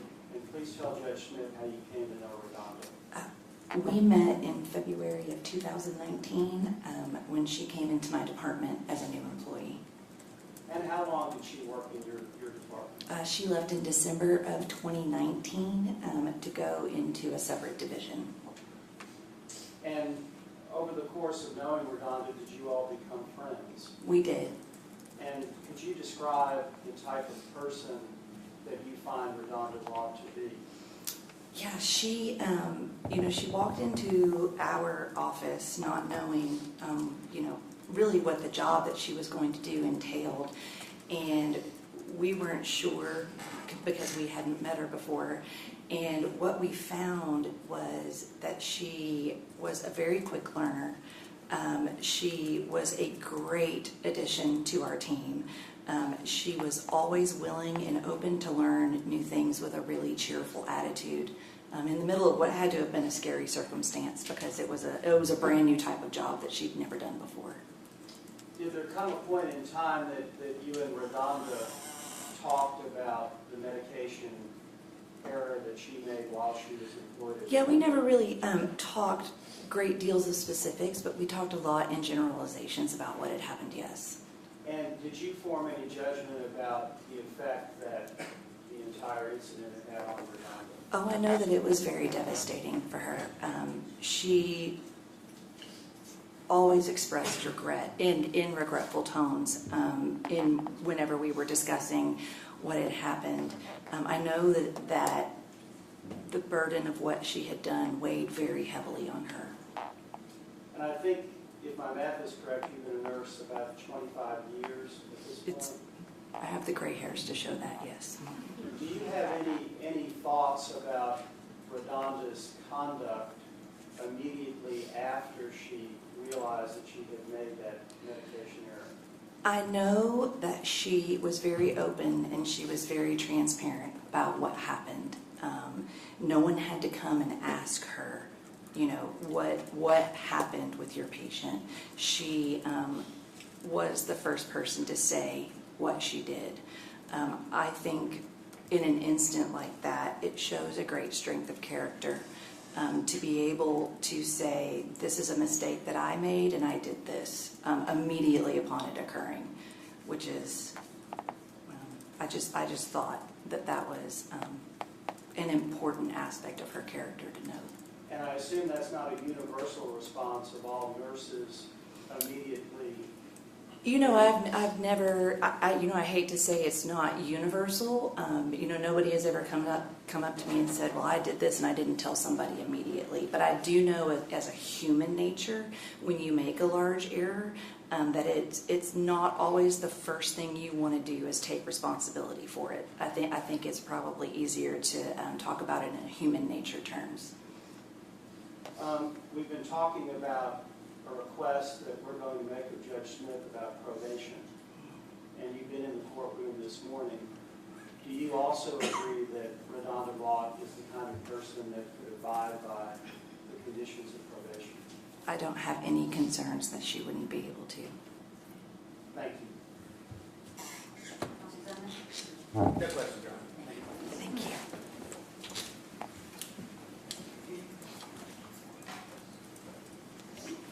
Your Honor, if it's appropriate at this time, Ms. Vaught would like to make an unsworn allocution statement. That'd be fine. She wants to stand at the podium and make that statement. Yes, ma'am.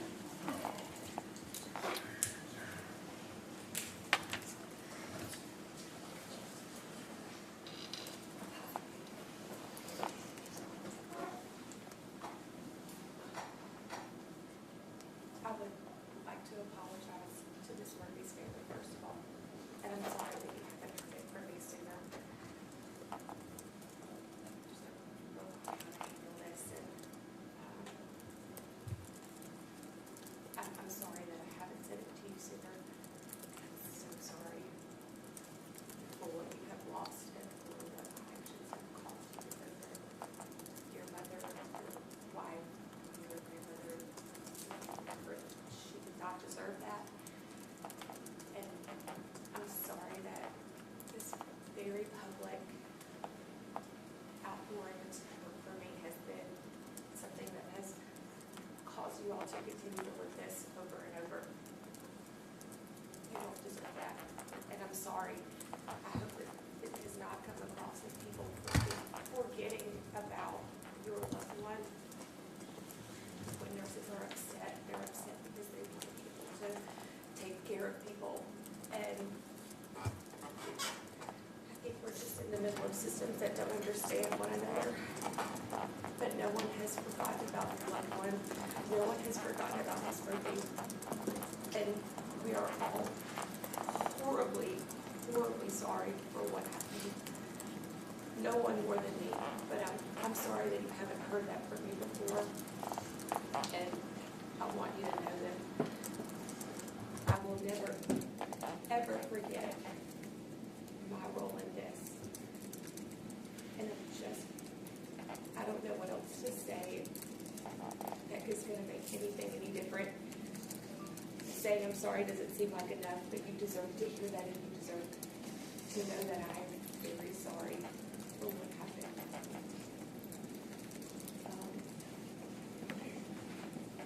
I wrote a statement, Judge Smith.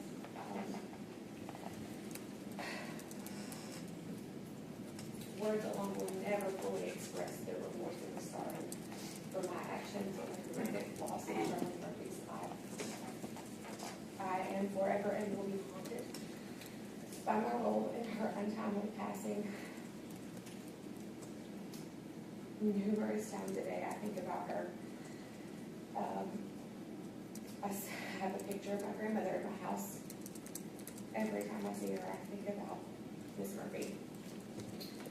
Every time I see a Vanderbilt logo in Nashville around town, I think about her. I see a person wearing scrubs, and I think about her. I go to check my mail, and I think about her. People walk up to me on the street and offer hugs and condolences, and my first thought is they're hugging me, but someone else is gone because of that. She may no longer be here, but she is very much alive in my mind and will be. Every day she reminds me of the consequences of my actions. Helping others is a trait that's always come really naturally to me. It's always brought me a lot of joy and fulfillment in my life. And when I became a nurse, caring really genuinely for my patients and their families it was just an integral part of my daily life. When they would express gratitude for how I provided care for them, I would tell them I care for people like I would want my grandmother to be cared for.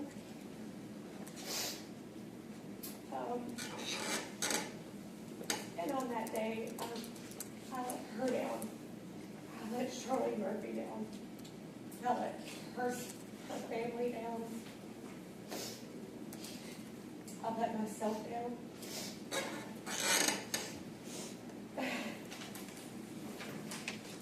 I was horrified and completely lost.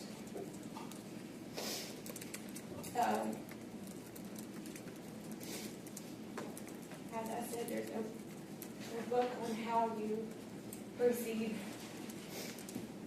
No one's going to tell you what to do after this, or how to feel, or how to express yourself. So, in my profession, you are trusted to be honest, and that was the only thing that I knew to do, was to just maintain my composure in what has been a really horrible situation, and try to do the only thing that I have been educated and trained to do in this aspect, which is to tell the truth.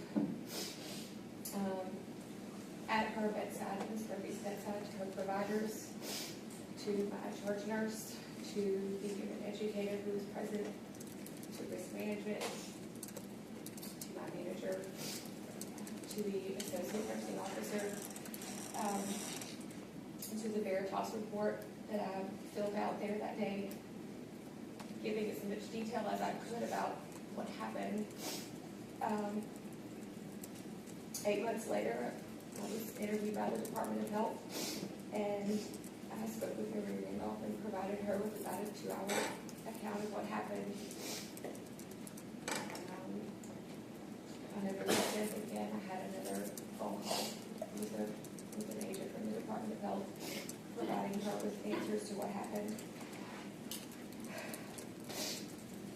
In November, I spoke with another agent, and in December with Ramona Smith of the TBI in her office there at the Medicaid Fraud Division, and I have tried to just maintain a professional composure because I don't know what I'm supposed to do otherwise.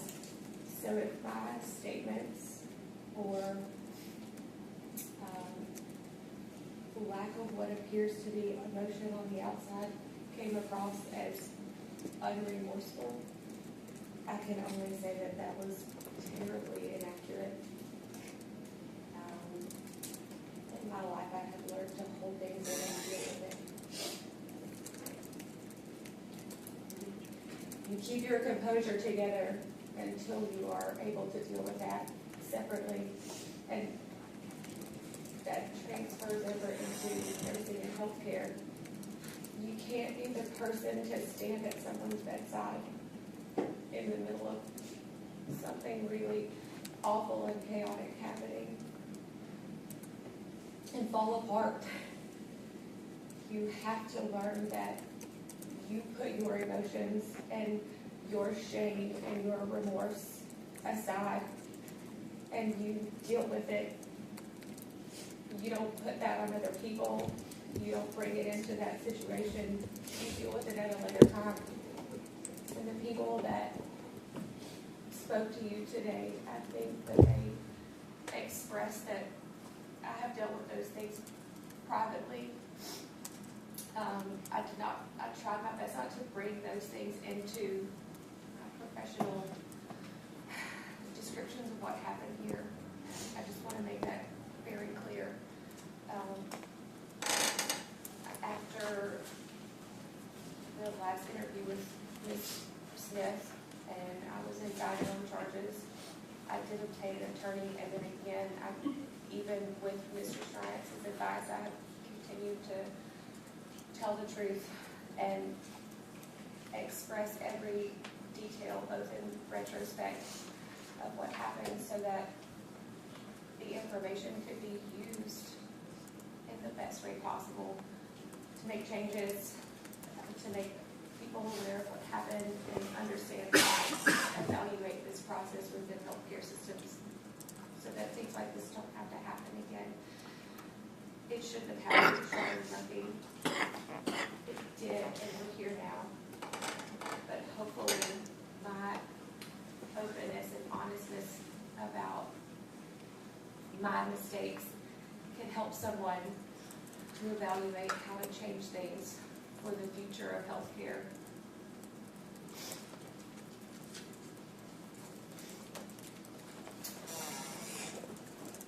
From the very moment that I administered this incorrect medication, I have made every attempt to acknowledge responsibility for my actions.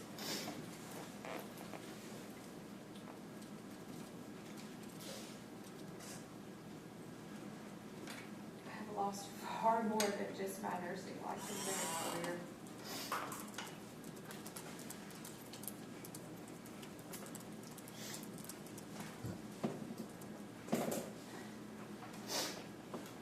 I will never be the same person.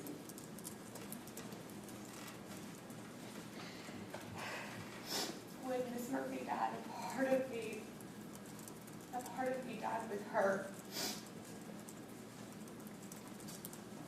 And sadly, it was too late to change her outcome when I realized my mistake.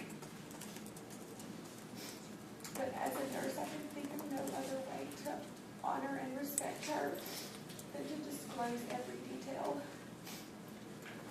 that led to her harrowing death in an effort to ensure that this might never happen to another patient.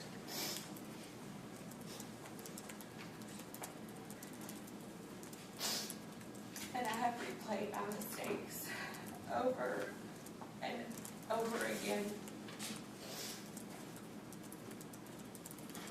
I have certainly fallen from grace. I have experienced anxiety, depression, remorse, sleepless nights. This has been the most horrifying experience of my life, and at the same time, the most humbling experience of my life.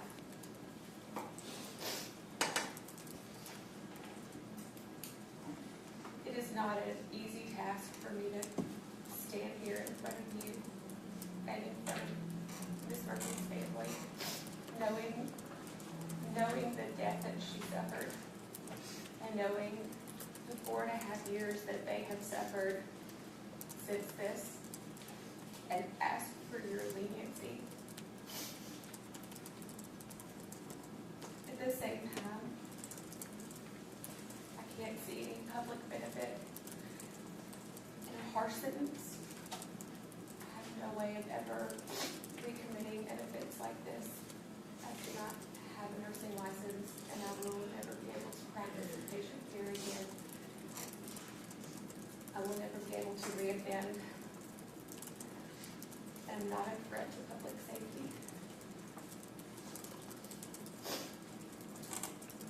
I am concerned for the people in healthcare and anyone who might, any patient, any person who might become a patient in the healthcare system, that this sentencing is bound to have an effect on how they proceed, both in reporting medical errors, medication errors, raising concerns if they see something that they feel needs to be brought to someone's attention, and could potentially have a negative effect on them. And I worry that it's going to have a deep impact on patient safety. And that comes from the point of any nurse, any doctor, anyone who takes care of patients. The last thing that you want to do is cause them any harm. And we want to make sure that we do things in a way that protects them. This is a very difficult, it's a very difficult situation to try to express how I feel and how this affects healthcare, and also what is appropriate in the justice system. They operate very differently.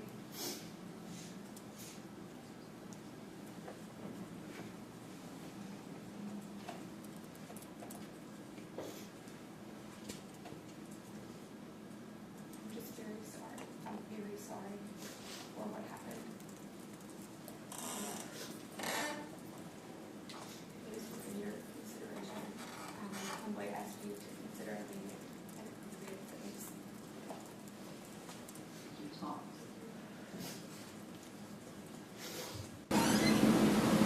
Yeah, that's our proof. Any rebuttal proof, please state. No rebuttal. Argument on sentence, please state.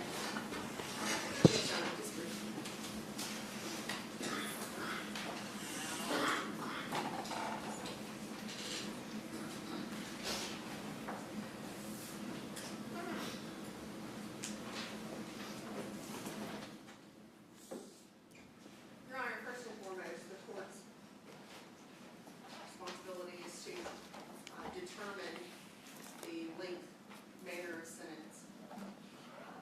First of all, the state would like to point out that we do believe there is an enhancement factor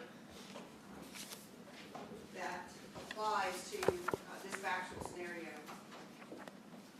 And that enhancement factor would be the defendant abused a position of public or private trust. And quoting from the opinion of State v. Kissinger, 922 Southwest 2D 482, 1996.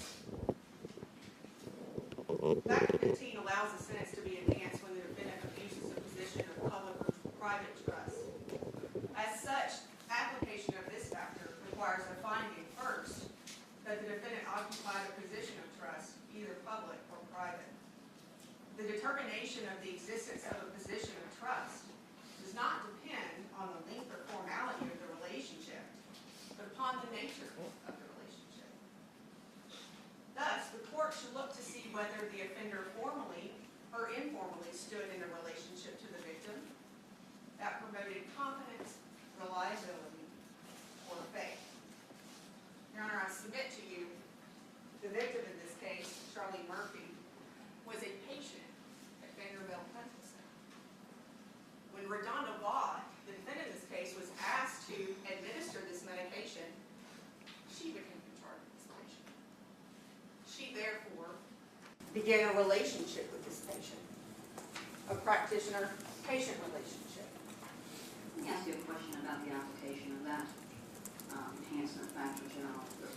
The language of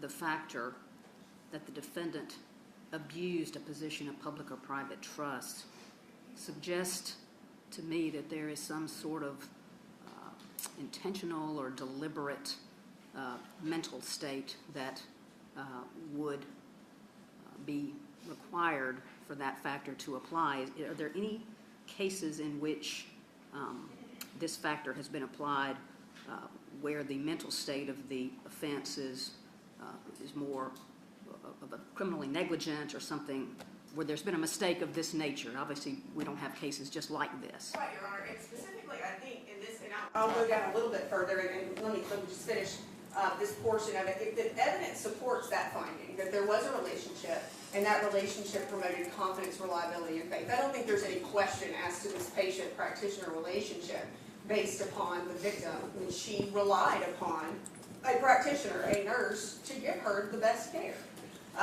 Then it says that if the evidence supports that finding, then the court must determine whether the position occupied was abused by the commission of the offense. And possibly this particular enhancement factor may apply more to the gross neglect of the patient, where... So can't you believe it is applicable to count one?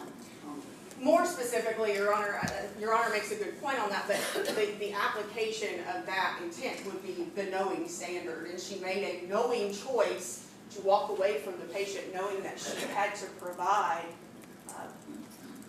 that care and monitor that patient.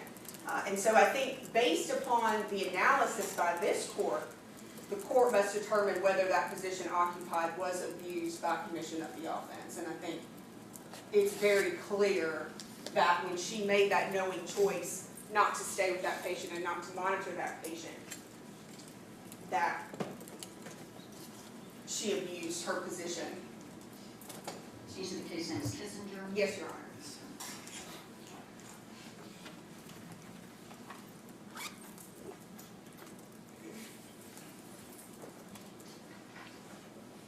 And that particular language is on page 8 of the opinion.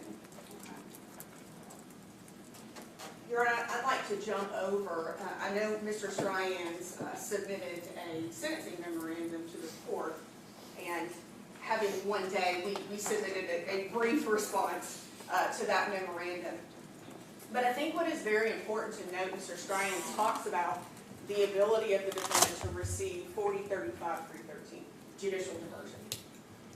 And specifically within the 4035-313 statute, now the conviction in this case, as it pertains to count 1, impaired adult abuse or gross neglect of an impaired adult, 71-6, 117 and 119 were applicable back in that time. And that would have been under the welfare code. Specifically in looking at 4035-313, the effective dates of July 1 of 2017 to July 30th of 2018. As used in this subsection, a qualified defendant means a defendant who, jumping down to subsection C, is not seeking deferral of further proceedings for a sexual offense, a violation of 3915-502, which is exploitation of a vulnerable or elder adult, 71-6-117, which would be abuse or neglect, or 71-6-119, gross neglect, as this was the conviction of the charge that the defendant was found guilty of. This particular conviction is precluded from any deferral under 4035-313. Furthermore, looking at the statute effective from July 1st, 2017 to December 31st of 2018, specific knowing abuse, neglect, or exploitation, TCA 71-6-117, it also encompasses 71-6-119, which would be the higher charge of gross neglect. Following a conviction for a violation of this section, or section 71-6-119, as was the verdict in this case, the clerk of the court shall notify the Department of Health of the conviction by sending a copy of the judgment in the manner set forth in TCA 6811-1003 for inclusion pursuant to Title 68, Chapter 11, Part 10. Upon receipt of the judgment of conviction, the department shall place the person or persons convicted on the registry of persons who have abused, neglected, or misappropriated the property of a vulnerable adult. So, meaning, upon conviction for 71-6-119, the defendant automatically is permanently placed on the Tennessee Adult Abuse Registry. In addition to any other punishment that may be imposed for a violation of this section, if it's determined by the court the victim was 60 years of age or older, then the court shall impose a fine in an amount between $50 and $200. The additional fine shall be paid to the clerk of court imposing the sentence, who shall transfer it to the state treasurer, who shall credit the fine to the general fund. So, Your Honor, those are conditions that are placed upon the defendant's sentence specific to a conviction for 71-6-119, also precluding her from obtaining 4035-313 as to count 1. Furthermore, Your Honor, technically the defendant could be eligible for 4035-313 judicial diversion as it pertains to count 2, criminally negligent homicide. I'm reading from an unreported case, State v. Profit, that also cites a reported case, State v. Cutshall, 967 Southwest 2D 332. In determining whether the court should grant judicial diversion, the court could also take into the same factors as pretrial diversion. And it goes through a list, several I think are very important to this case. The court should consider the defendant's criminal record, social history, mental and physical condition, attitude, behavior since arrest, emotional stability, past employment, home environment, marital stability, family responsibility, general reputation, and amenability to correction. Talking a little bit about attitude, this court heard the recording that was played in the state's proof, a snippet of an interview that was given by Ms. Vaught in this case, where she uses curse language to a reporter about the actions of the district attorney generals in prosecuting this case. And certainly this court is well aware that we have a job, we are assigned to do our job. It's nothing personal prosecuting a case, as with any case in Davidson County. So I think the court should take that into consideration. Aren't the factors that the court considers on judicial diversion set out in the State v. Left Plain? Yes, Your Honor, but these factors are also laid out in more detail here in State v. Cutshall, and it's mentioned in State v. Profit. This particular case deals with a nurse who committed willful exploitation, neglect, or abuse. Electroplating doesn't mention attitude. Your Honor, I think this is a more detailed list. Certainly it says, and I'll read from the top of that, once a defendant is deemed eligible for judicial diversion, the trial court must consider several factors when deciding whether to grant judicial diversion. Due to the similarities between pretrial diversion, which is administered by the District Attorney General, and judicial diversion, courts draw heavily from pretrial diversion law and examine the same factors. And then it does go through those factors as laid out in the Cutshall case. And so I think the court necessarily, even as raised here in this opinion, I think the court can look to other factors, even so, involving the defendant's behavior or attributes to the defendant, especially while she is on bond. In this particular case, behavior since arrest. The defendant picked up a new criminal charge, has engaged in criminal conduct while on bond, specifically providing false information on a federal form. And the court certainly has that form to review prior to making its determination, but it's obvious that the defendant did not provide correct information and therefore was charged. Certainly, the defendant's lack of criminal record obviously does play in her favor here, and the general reputation from members of the community who have come and testified for her. And I think the court has a balancing test there, but I think the state's position here would be that the court do take into consideration Ms. Vaught's actions prior to sentencing by this court, her actions in the media as well as her actions in committing other crimes. I do believe Mr. Jackson would like to give a brief response following Mr. Cheyenne's. Let me ask you before you sit down, John, because I didn't hear you address the application of an enhancement factor and the question of diversion, but talk to me a little bit about whether Ms. Vaught is a favorable candidate for probation.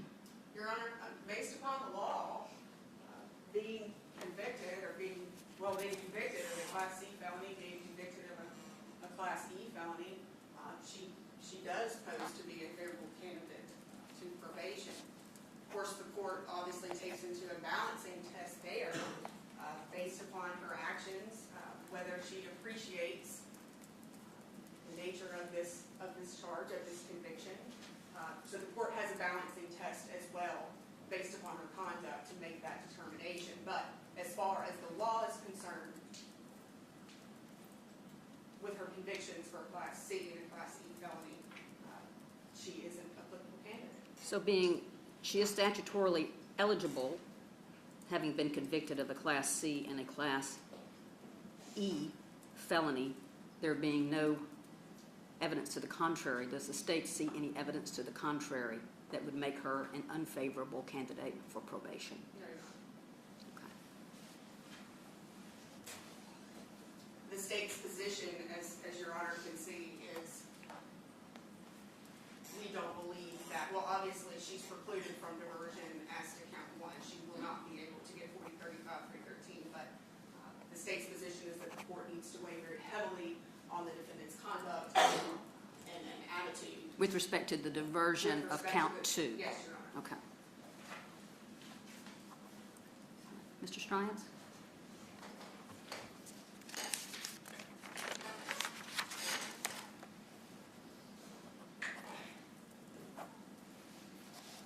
Thank you, Your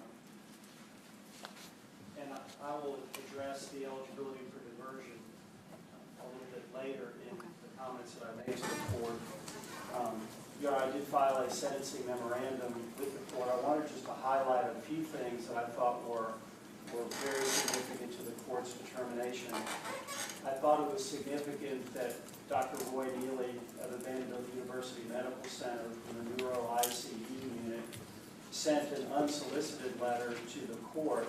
I received a copy of it and made it part of the 40 character letters that were filed with my sentencing memorandum. Not anything that I spoke to Dr. Neely about, not anything that I solicited. And I think from the letters that you've seen, by all accounts, RaDonda Vaught was an excellent, compassionate, caring nurse. She was obviously very well respected among the doctors, among her nursing peers. Vanderbilt University Medical Center even trusted her to function as Ms. Kessinger had functioned in the role of a preceptor, training new employees. One thing that I wanted to highlight from Dr. Neely's letter, he found her to be a thoughtful and caring nurse. I'm reading from a passage of his letter. And what was notable to Dr. Neely was the consistent high level of attention he saw her provide to so many of the VUMC patients and their families when they worked together in the Neuro ICU unit.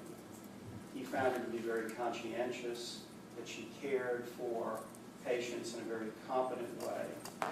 And he emphasized that she was not, quote, an average nurse. And he expressed general concerns about penalizing nurses for medication errors and the chilling effect that would have on nurses reporting errors. Some of RaDonda Vaught's nursing colleagues, I think, had some very poignant things to say about RaDonda and her work at Vanderbilt.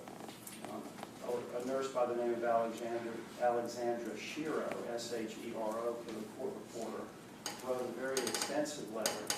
And just a few highlights from that. She expressed what an honor it was to work with RaDonda Vaught, how much she had learned from RaDonda Vaught, what a clear leader on the 6th floor RaDonda Vaught was among peers and providers, that she was the type of nurse, if anyone had any questions, concerns on the 6th floor, she was the go-to person. And the theme that you've heard from a lot of the witnesses this morning is the over and above and beyond that RaDonda Vaught would go to spend personal time with her patients. Ms. Shiro also noted what was going on at the hospital on December 26, 2017, the day that this happened. She characterized it as one of the busiest mornings that she had ever experienced. Even though it was the holidays, they were very full, had many ill patients according to Nurse Shiro, many of whom needed imaging, needed to be taken from the 6th floor down to the 1st floor. As you know from the proof in the case, Nurse Vaught was the health hall nurse, and she had an orientee with her that day. So there were a lot of things going on for Nurse Vaught in that role as a health hall nurse on that day. And it was interesting that Nurse Shiro talked about midazolam, talked about Versed, and also talked about vecuronium, and that in her experience, the fact that the vecuronium had to be reconstituted, and she put this in italics in her letter, was not a red flag to her, given the medications that they were constantly being bombarded with and how many medications needed to be reconstituted. And also, she noted what came out of the trial that Vanderbilt University Medical Center had recently changed their pharmacy dispensing system. So the letters are clear from her peers that she was an excellent nurse, somebody that could be looked to. I also made an argument in the sentencing memorandum that in addition to her extraordinary acceptance of responsibility, that's my characterization, talking to the people, the doctors at Vanderbilt, when they were literally at bedside in Miss Murphy's room back on the 6th floor, figuratively scratching their heads, trying to figure out, well, what's going on with Charlene Murphy. Once RaDonda Vaught was handed that plastic bag that had the wrong medication in it, she walked right into Charlene Murphy's room and told those doctors exactly what the problem was. And what followed, she went to an office and put together a Veritas report. The court may remember that term from the trial. That was supposed to be a confidential report that nurses and providers are to put together where they report anything that they see at the hospital that they feel is not exactly right. And RaDonda did that. And what followed from that was a series of interviews. And whether it was the Vanderbilt University Medical Center, risk management people, to the Tennessee Department of Health, to the Tennessee Bureau of Investigation, and the court heard that 2-hour interview that was played for the jury. I also talk about good works of RaDonda Vaught in my sentencing memorandum in her community. And those letters attest to the fact that she's an integral part of that community and gives of her time and is always the person in the area that's willing to help out any of her neighbors. I thought that was significant. I also briefed the issue of her work ethic, her family contribution, that I think are also strong mitigating circumstances. And I also briefed for the court why I believe that RaDonda Vaught poses really no risk of recidivism. I realized that she was charged with misdemeanor perjury in the General Sessions Court for Sumner County. I think the timing of it, Your Honor, is interesting, to say the least. The event allegedly occurred in August of 2020. There was no law enforcement attention made to that filling out of the ATF form 4473 until a year later. And it wasn't the local Sumner County Sheriff's Office or the Gallatin Police Department.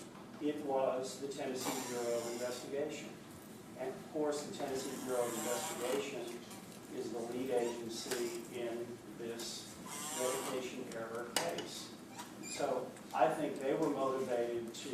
up the mantle and go up to Sumner County a year later, create this crime which had not been sought to be vindicated by anybody, not the ATF, not any local law enforcement. And I think I can report to the court as an officer to the court, of the court, that Sumner County is not going to be prosecuting that case. We were in court on May the 4th, and they've indicated that that case will not be prosecuted. I did want to talk about her eligibility for judicial diversion. And there's sort of a lot of statutory twists that I'm going to try to walk the court through and give the court my understanding of why she is eligible on that impaired elder abuse, the Class C felony. She is indicted under a now repealed statute, Tennessee Code Annotated 71-6-119, impaired elder abuse. It was repealed and replaced with another statutory scheme in 2018. And I know the court is familiar with a statute, 39-11-112, that I think contains the answer to this question. 39-11-112 deals with repealed or amended laws. And the relevant portion of 39-11-112 is this.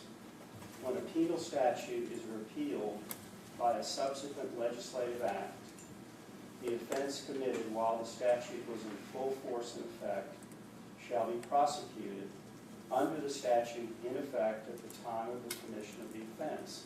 And that's exactly what happened in this court in the month of March.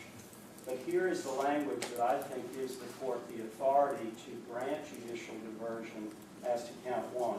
Again, reading from the pertinent portion of 39-11-112. Except as provided under the provisions of 4035-117, in the event the subsequent act provides for a lesser penalty, any punishment imposed shall be in accordance with the subsequent act. So when you take a look at the current plain text of 4035-313, that would be the 2019 replacement, which is found in the 2021 supplement. You sort of need a slide rule to get through this maze, but when you take a look at 4035-313 B1C, and this is the 2021 version, the 2021 copy part, is not seeking deferral of further proceedings, and then it gives the laundry list of what you cannot be eligible for judicial diversion for. And significantly, 71-6-119 is not in the 2021 or the post-2019 version of 4035-313. It specifically does not mention the old statute that RaDonda Vaught was indicted for by the Davidson County Grand Jury back in 2019.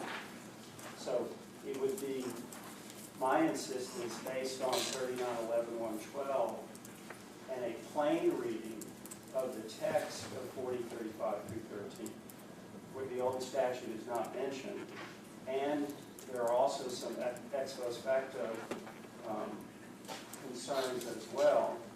But the fact that 71-6-119, the old statute, was excluded from diversion eligibility in 2017 is irrelevant to this court's analysis when you apply 39-11-112. And I know of, I think the court is to use, my understanding, the court is to use the current 4035-313. And I know of no saving provision that was enacted to, at the time that 71-6-119 was repealed.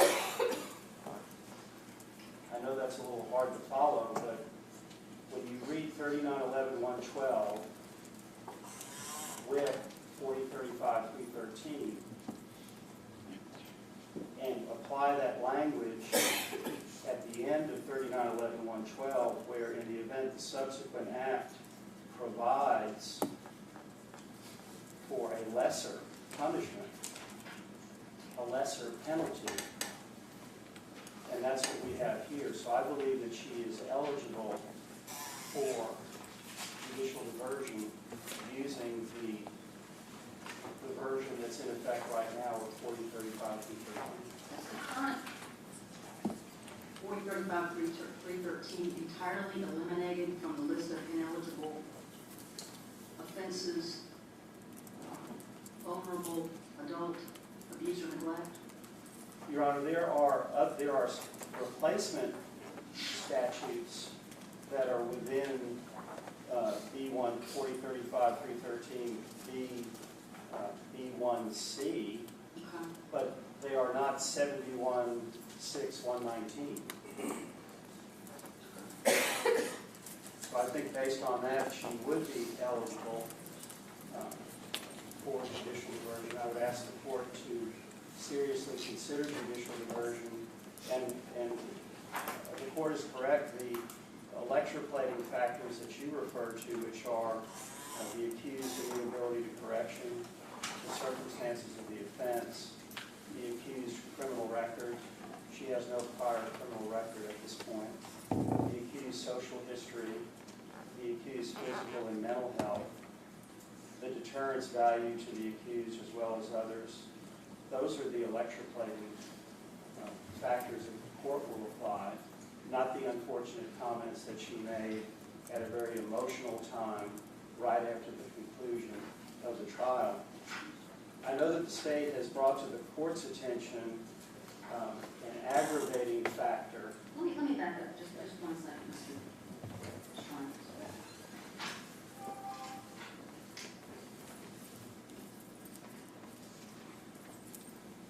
Talking about 71-6, 117, and 119, were those offenses repealed or simply recodified? Your Honor, I think they were repealed. They were completely repealed and basically redefined? That's my understanding.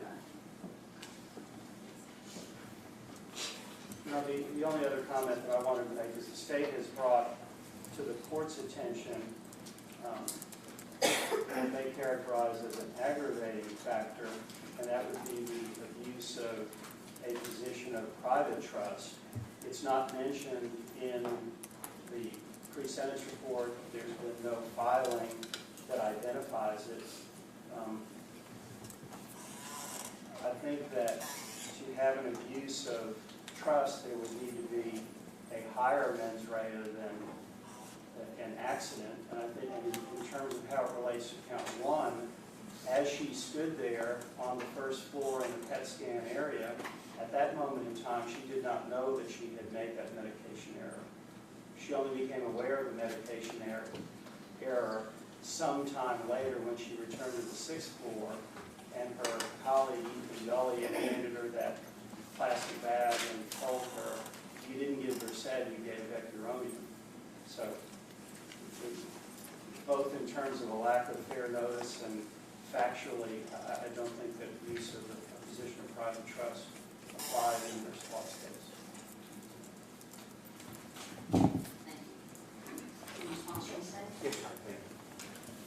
I guess I'll endeavor to navigate this diversion issue. I think it explained it pretty well. And the state does disagree with Mr. Strange's interpretation, because the act, as originally charged, was recodified. And the recodified statute, 3915-508, which today is gross neglect of a vulnerable adult, is specifically precluded. So at the time in 2017 when this offense occurred, it was specifically precluded under the statute for which Ms. Vaught was indicted. Even as it stands today, she is still statutorily precluded from diversion under the new statute. So the state submits 3911-1112 does not apply because there is no void in the law. There was no lesser penalty. The current law, which was a movement from the health and welfare statutes into the criminal code, just changed sections from the the 3915, 3917, and moved them into the criminal code now, still is a non-divertible B felony. There is no change between the previous, as Ms. Vaught was indicted statute, and this one. So 3911.112 would not apply, and even under today's law, she's still precluded from diversion. Is the current offense identical to the version that existed at the time of the offense in this case? I'm not the expert on that, Judge. I would have to look back and compare word for word. Because if it was simply recodified, it just gets moved into another section, but it's identical. My question is, was it repealed and rewritten, or was it simply recodified from one section of the code to another? And I do not have that answer today, Judge, but I could make a late filing for the court if you would like. But I would still submit that if 3911.112 still requires there to be a lesser penalty, you have to punish under the lesser penalty. There is no lesser penalty. It's the same penalty. If you're going to operate under 3911.112 and try to navigate out of diversion and back through again, it's still the same penalty. It's non-divertible and it's a big felony.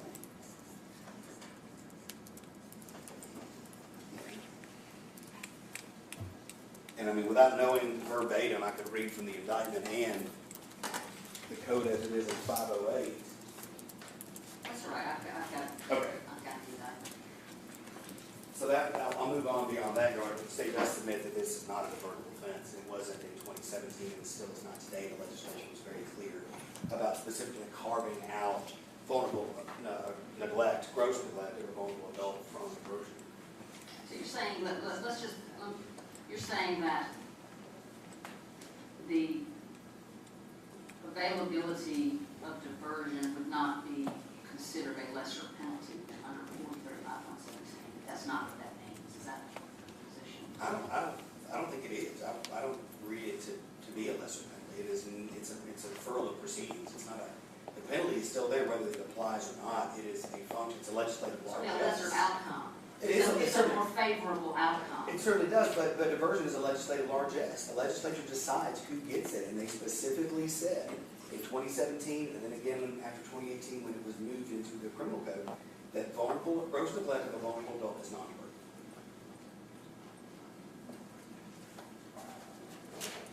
And we're going to have a, can I continue, Your Honor? Go ahead. Finish my remark. But, you know, I think I think it tells a lot. We've heard good favorable testimony about Ms. Vaught from her friends and people she's known for a while. But it's very concerning to the state that she did lie on a federal firearms form to get an assault rifle when she was under indictment. It's also very concerning to the state that before the jury even decided her fate, she was saying profanities on the news and accusing me personally, my name came out of her mouth, as a liar. And yet she gave an unsworn allocution today. She chose not to testify at the trial, which is her Fifth Amendment privilege. She didn't want to be subject to cross-examination. Obviously, she didn't want to be subject to cross-examination today as giving an allocution as to why, what lies did the state make in our case in chief around closing arguments. But instead, the statement went to the media. She ran out of this courtroom and went right down the hallway to give her version of the facts to the world. Because she's enjoyed this media darlingship that she has been granted. She has enjoyed being in front of the cameras. She's enjoyed the attention that this has had. Because otherwise, why was she not coming into this courtroom and telling everybody the truth?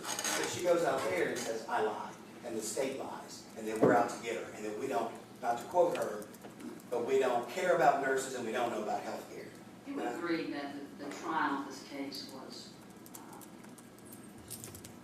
an emotionally charged week, and at the end of that week, an individual who has been through that might say things that they probably shouldn't. Yeah, she talked about her professional composure, keeping herself composed. Her allocution, she made it sound like she can hold her emotions together, but she didn't.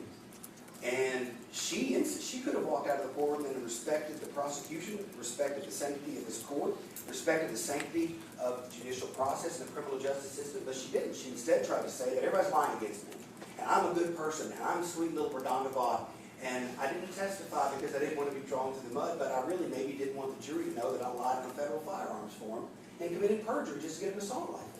Because she's betrayed herself in the media and with the witnesses here today that she is just as pure as the driven snow. But I don't think that someone that is truly as genuine as she wants the court to believe, would just to get a gun commit a federal offense and then go out and curse on TV and blame people who are public servants for doing their job. I think that shows that she is not remorseful, and I think she appreciates the seriousness of this offense by engaging in that game. Do you disagree with Mr. Stryance that the state of Tennessee has chosen not to pursue that offense? Pursue that charge in Sumner County? Your Honor, courts, different jurisdictions do things for different reasons. His implication was that we somehow stirred the hornet's nest on that and got it going. But Agent Smith certainly testified that the instant check comes through TBI. That's how TBI got involved. And then when it wound up on Ramona Smith's desk, she's like, I investigated this woman for a homicide. And my question is, do you disagree with Mr. Stryance that the state of Tennessee has chosen not to proceed with that charge? I have not received any word from, I can certainly understand the retirement and a subsequent dismissal after a period of time with a misdemeanor. I can understand that. But it still doesn't, I have not received any verified confirmation, neither has the court, that this has actually been disposed of, but it still does not negate the fact that she engaged in that behavior while she was out on bond. And that is considerably concerning for the state. But, Your Honor, I mean, the ultimate question, when does civil medical negligence become criminal? And in this case, it's when it results in a death where a jury decides that she fell below the standard of care and committed so many egregious acts and oversights during that process that somebody died. And we had two members of the healthcare community on the jury who found for that. We had an expert witness who testified about the facts of the case and what nurses are supposed to do. You're supposed to check the medicine. Even their own witness said she would have checked the medicine. I think at the end of the day, it's just check the medicine. Their witness talked about the medication error. It was a volume thing, but she grabbed the right medicine. And I won't go any further with that, but we're talking about, she didn't even look at the medicine. There's no proof of that. That is completely egregious in this situation. What's the state's recommendation on sentence? That you've just made the same argument you made to the jury, and they agreed with you. They agreed with you. So now tell me what does the state wish the court to do on sentencing? The state wishes that the court, whatever sentence the court imposes and whatever words the court uses in pronouncing the sentence must promote respect for the sanctity of life, the sanctity of Charlene Murphy as a patient, the sanctity of her family, and a respect for the judicial system, this court, and the criminal justice system, and the jury's verdict. Whatever that may be is your decision. I mean, the words that I use are the words that I'm asking you about the sentence. I mean, the sentence is what it is.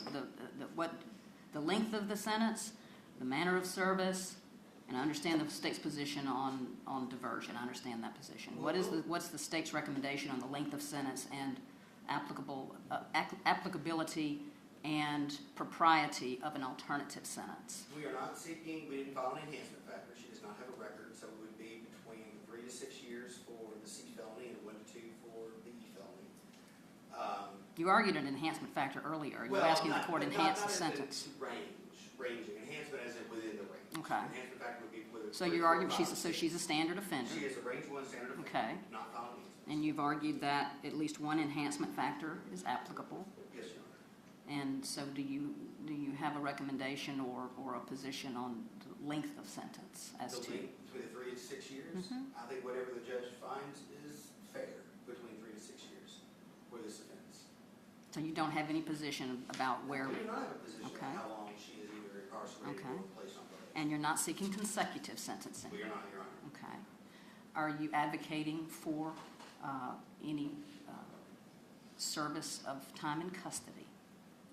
We are going to leave that entirely up to the court and your discretion and your wisdom. I mean, I have statutory factors that I have to consider, obviously, but it's always helpful to have, we're in an adversarial proceeding, and I listen to both sides, I listen to arguments, and I weigh those arguments and apply them to the evidence before me. So, but you're saying the state doesn't take a position on probation? The position that we have is she is non-divertible and the offense needs to go on the registry. Our concern was that she not be able to kill another patient or cause harm to any of the patients in the future. And however that can be accomplished, Your Honor, is all the state is concerned about. All right.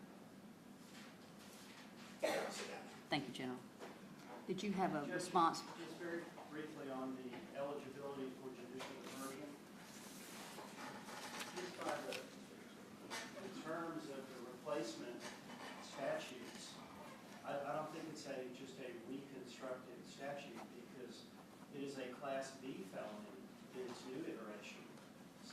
facially not a recodification of what came before. So it would be my insistence that if they wanted to preserve 71.6.119, it should have been mentioned by the legislature in 4035 313C, B1C, and it's not. And I would ask the board to apply the plain text of the current version of 4035 313 and find it to be eligible as a count law. Thank you, Ms. Strines. Can I be heard just very briefly on Yes, this? ma'am.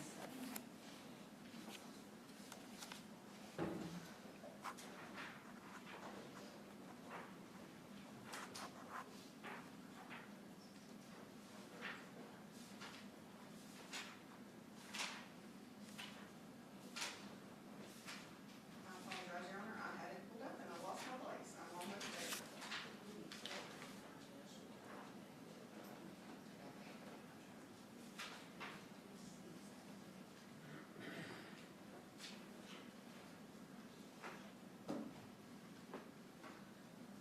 Your Honor, the reason that these offenses were moved was to codify them in the criminal code. The 71 section dealt specifically with welfare. And the District Attorney General's Conference made a big push in 2017, 2018, 2019 to have these laws moved over because of the creation of the Vulnerable Adult Protective Investigative Team and these acts to try and promote stopping abuse, neglect, misappropriation, financial exploitation, sexual abuse of vulnerable and elderly adults. So the big movement came to codify these within the criminal code. I disagree with Mr. Strines. If you look, and this is specific to 4035 313 now, if you look at the statute for 4035 313 back at the time of this offense, which was the charge that in the 71s that she was convicted of, it is specific in that statute that it is precluded, it's prohibited, you cannot get diversion there. If you look at 4035 313 now, it is specific as to the same part of the statute, 3915.508, which says offense of aggravated neglect of elderly or vulnerable adult.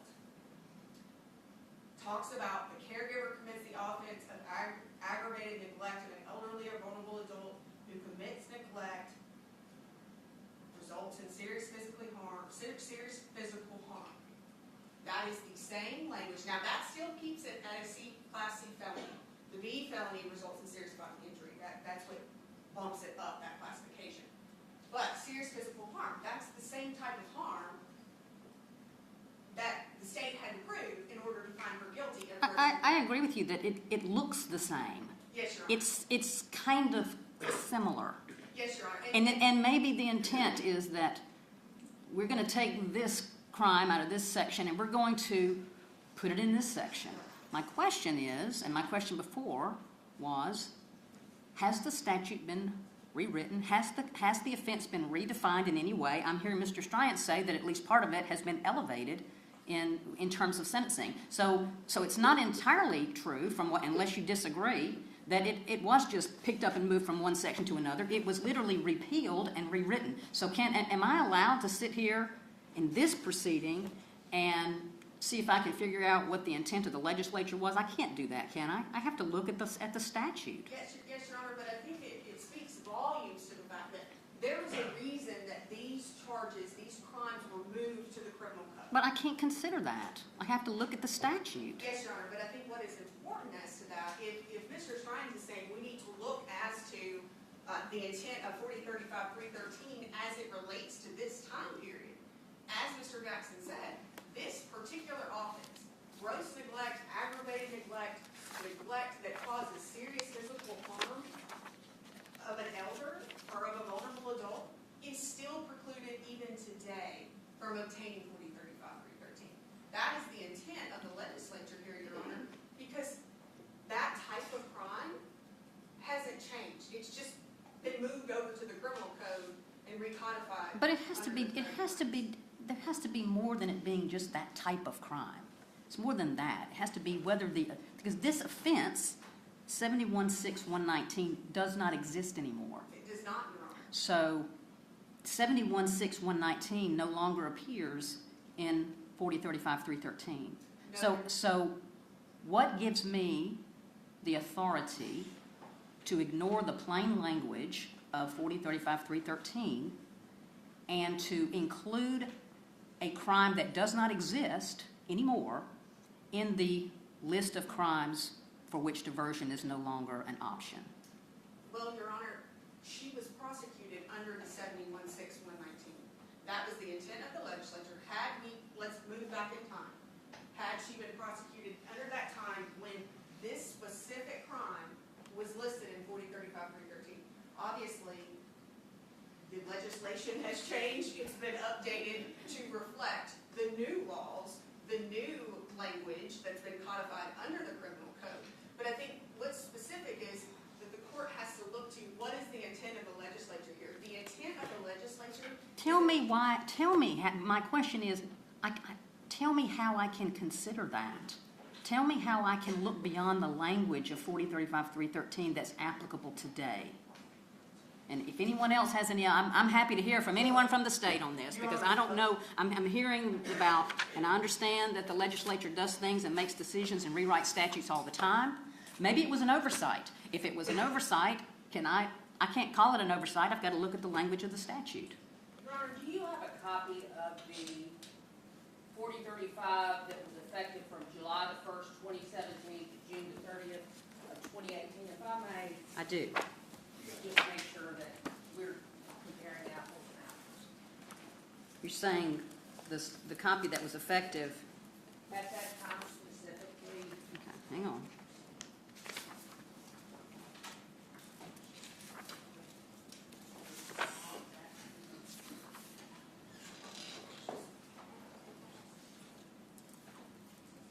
(4035-313), effective until January 1, 2020. Is that what you have here? 2017. Okay. And it includes 716119. I see that. And the statute, the section that is applicable until 2020, Yes, Your Honor. also includes 716117. Yes, Your Honor. Okay. And just to let the court know. I mean, I understand that at one point it was included. Yes, Your But Honor. so my question is, now it's not included. But So, specifically, the welfare code section 716119, is not included. But because it has been converted over to the criminal code, and just to let the court know, if you look in the code now, if you look at 4035-313, it's still the language that talks about a qualified defendant. But if you look to section C, Your Honor, the place where 3915-502, which was financial exploitation, that is the same code section that is listed under the 2017-2018 for financial exploitation because it had already been transferred over into the criminal code. Exactly where 71.6, 117, and 119 is listed in that statute now places 3915-508 and 3915-508. And 3915-508 is the aggravated neglect of an adult. So I think there's a problem here with the way it's written. I certainly agree with the court here. But I mean, I can't correct that, can I? no, Your Honor, but I think looking at the intent here of what the legislature did by recodifying into the criminal code, putting the exact same type of charge, gross neglect, aggravated neglect of a vulnerable or elder adult, within that subsection in 4035-313, because the law has just been modified or updated to be in the criminal code. I don't know that the legislature would have added 71.6.117 or 71.6.119 just for the simple fact that that's not the code section in the criminal courts or the criminal laws that we proceed under anymore. It is if you committed your offense when that was the statute in effect. Yes, Your Honor. As we did here. Yes, Your Honor, but I think the court can take consideration of the fact that it was enumerated in 4035-313 at the time.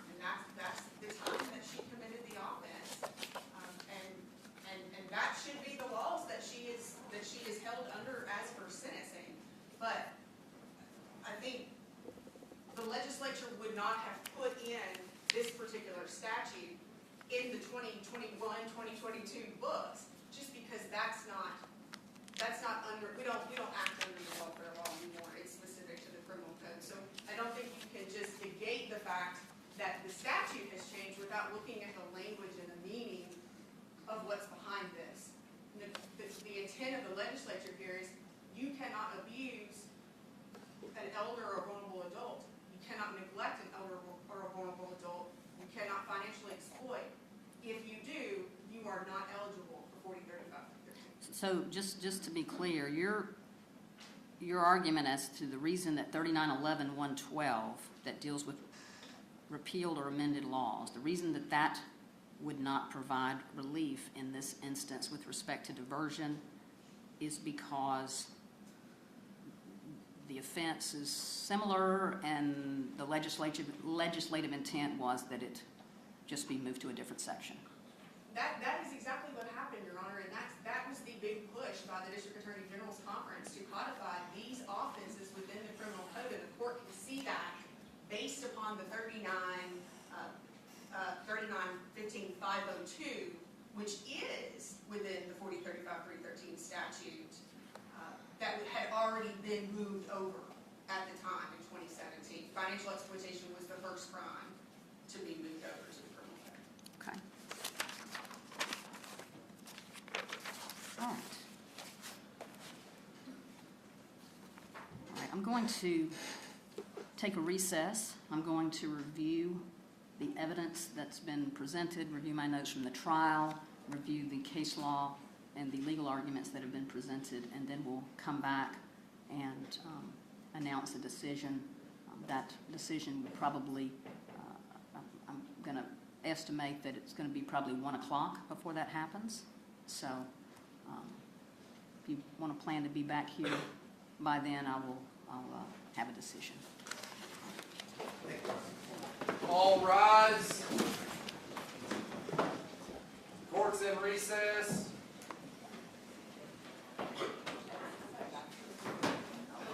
Ladies and gentlemen, listen up. You got a pass. That'll be the only way you get back in at 1 o'clock. If you don't have a pass, you will not come back in. All right?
I was reading Facebook posts.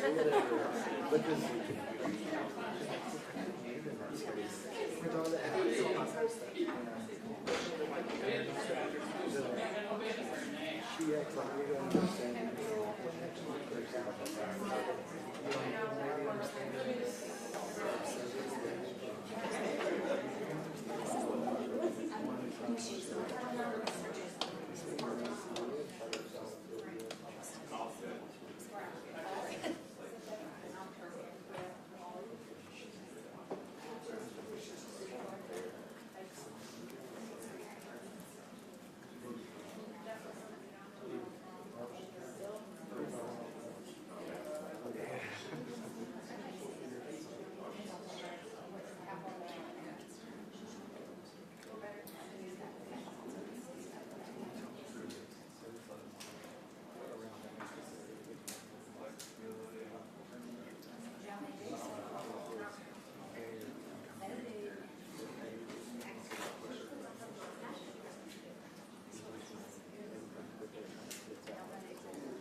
Maybe whatever you think of, you know, everything I know.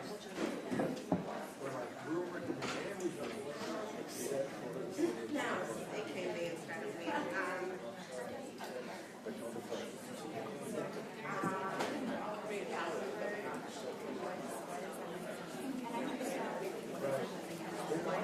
They might be good people. And then when you give their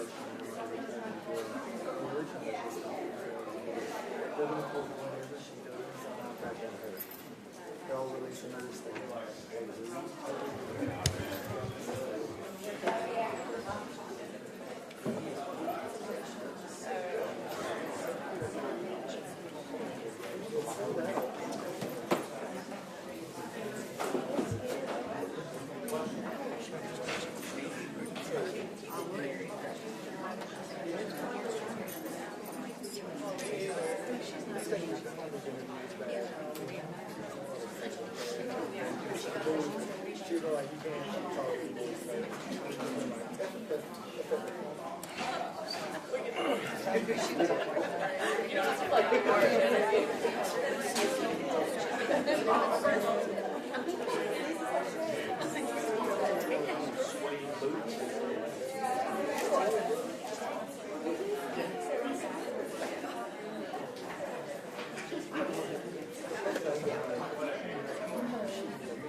sugar-free chocolate. They don't make any for it.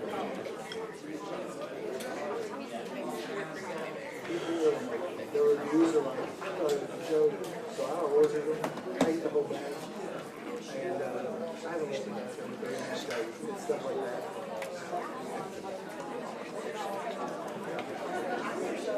I had some bread, salad,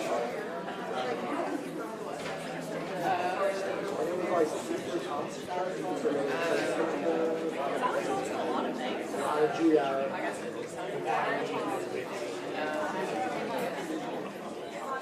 Yeah, since I would, but they concentrated it.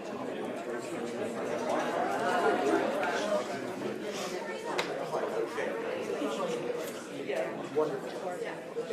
It's like a novel. It's a good novel.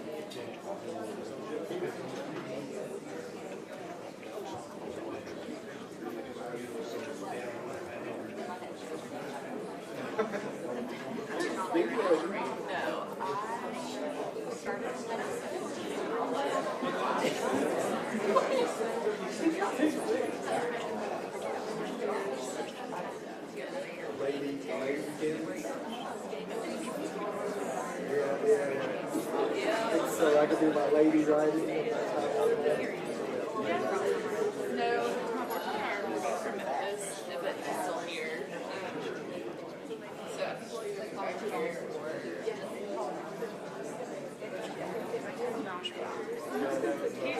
he's got his tiny wavy hands and he's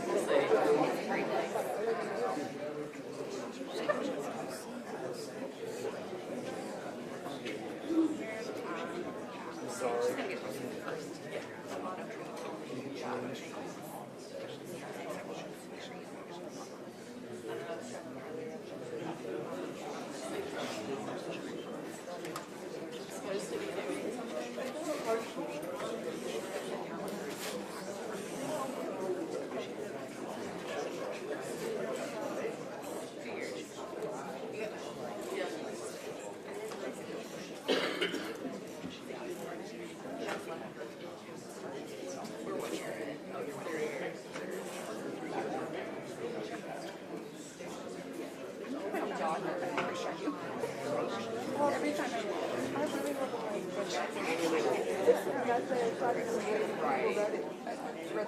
love outdoor resort. It's real. Stone River. Yeah.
I ain't doing it.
Are Rachel and Molly still out there? Yeah.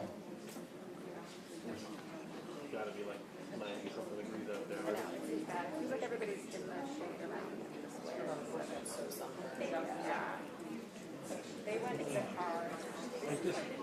I'm sure lots of those people thought they were going to a 90-minute thing.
I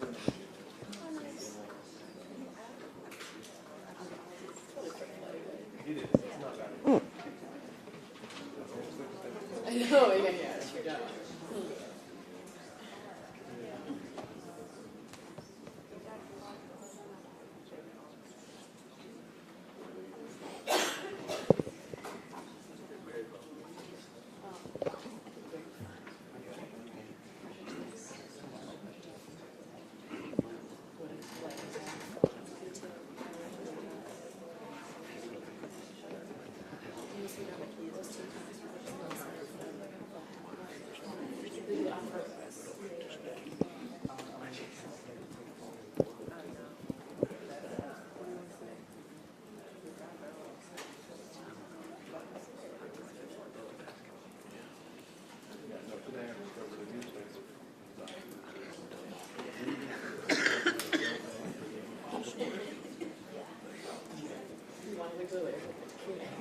No, it's like, I'll be back on house later kind of stuff, right?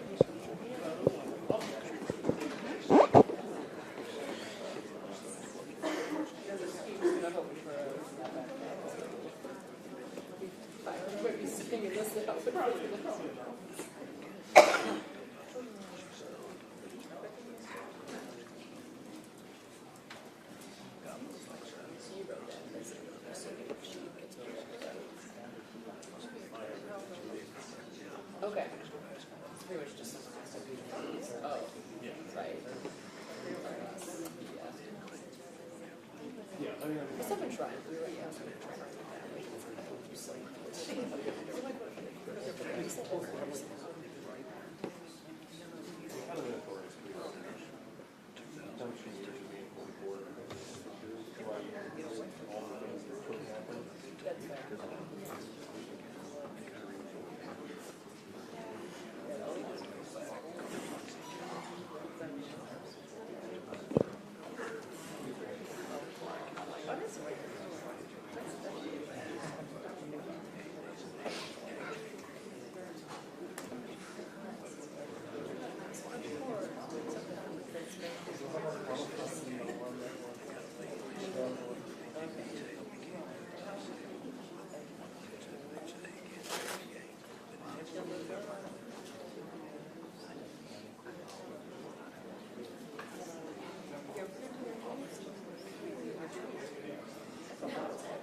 Thank you.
It's like at that point now where I'm like, why not?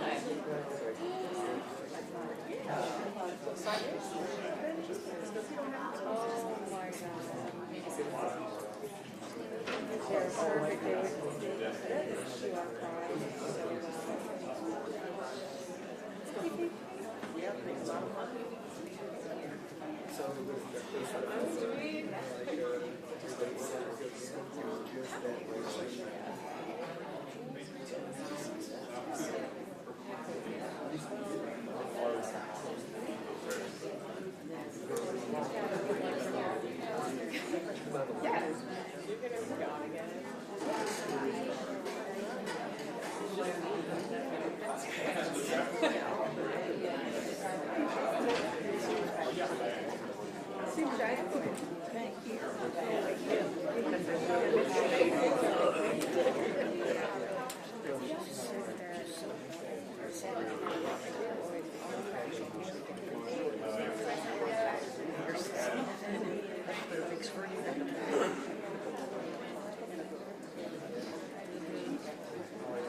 That's concerning to me because I just have a cat. I know. Like she's almost 15 now.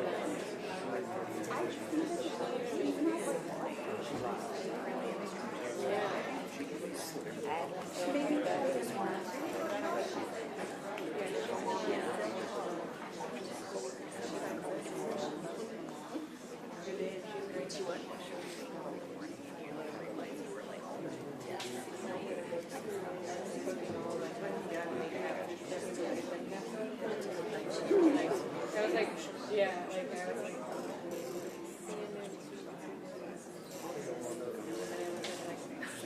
everything that you need.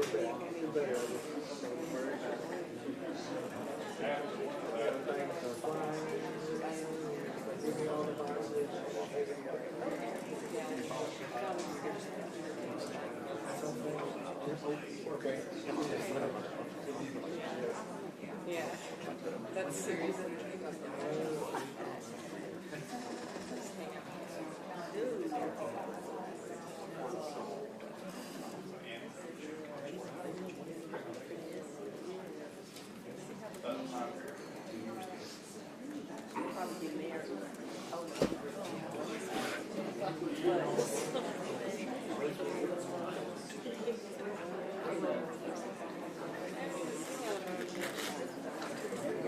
It's on the teams.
If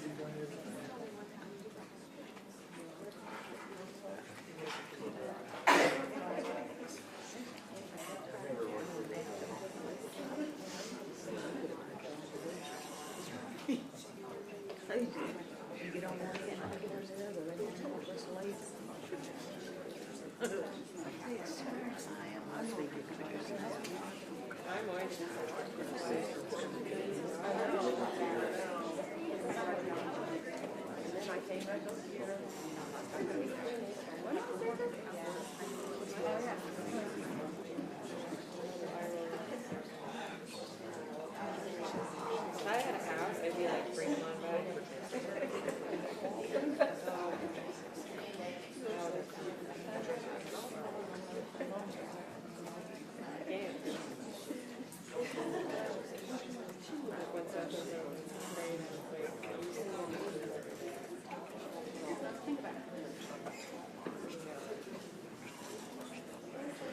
Don't buy a house just so I can.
Sorry, Carrie.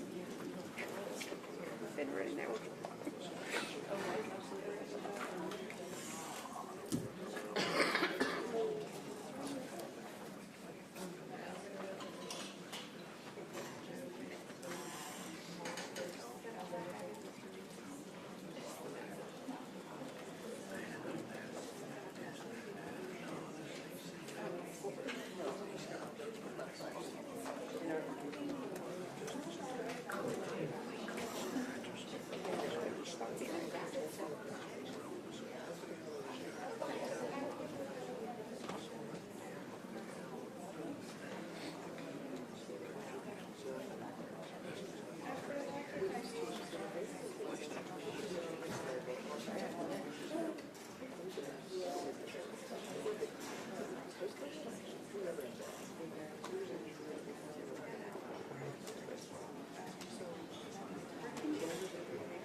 All rise.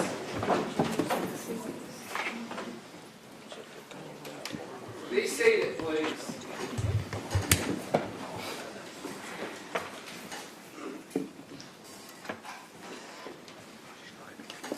A little off on my time estimate. I apologize for the delay.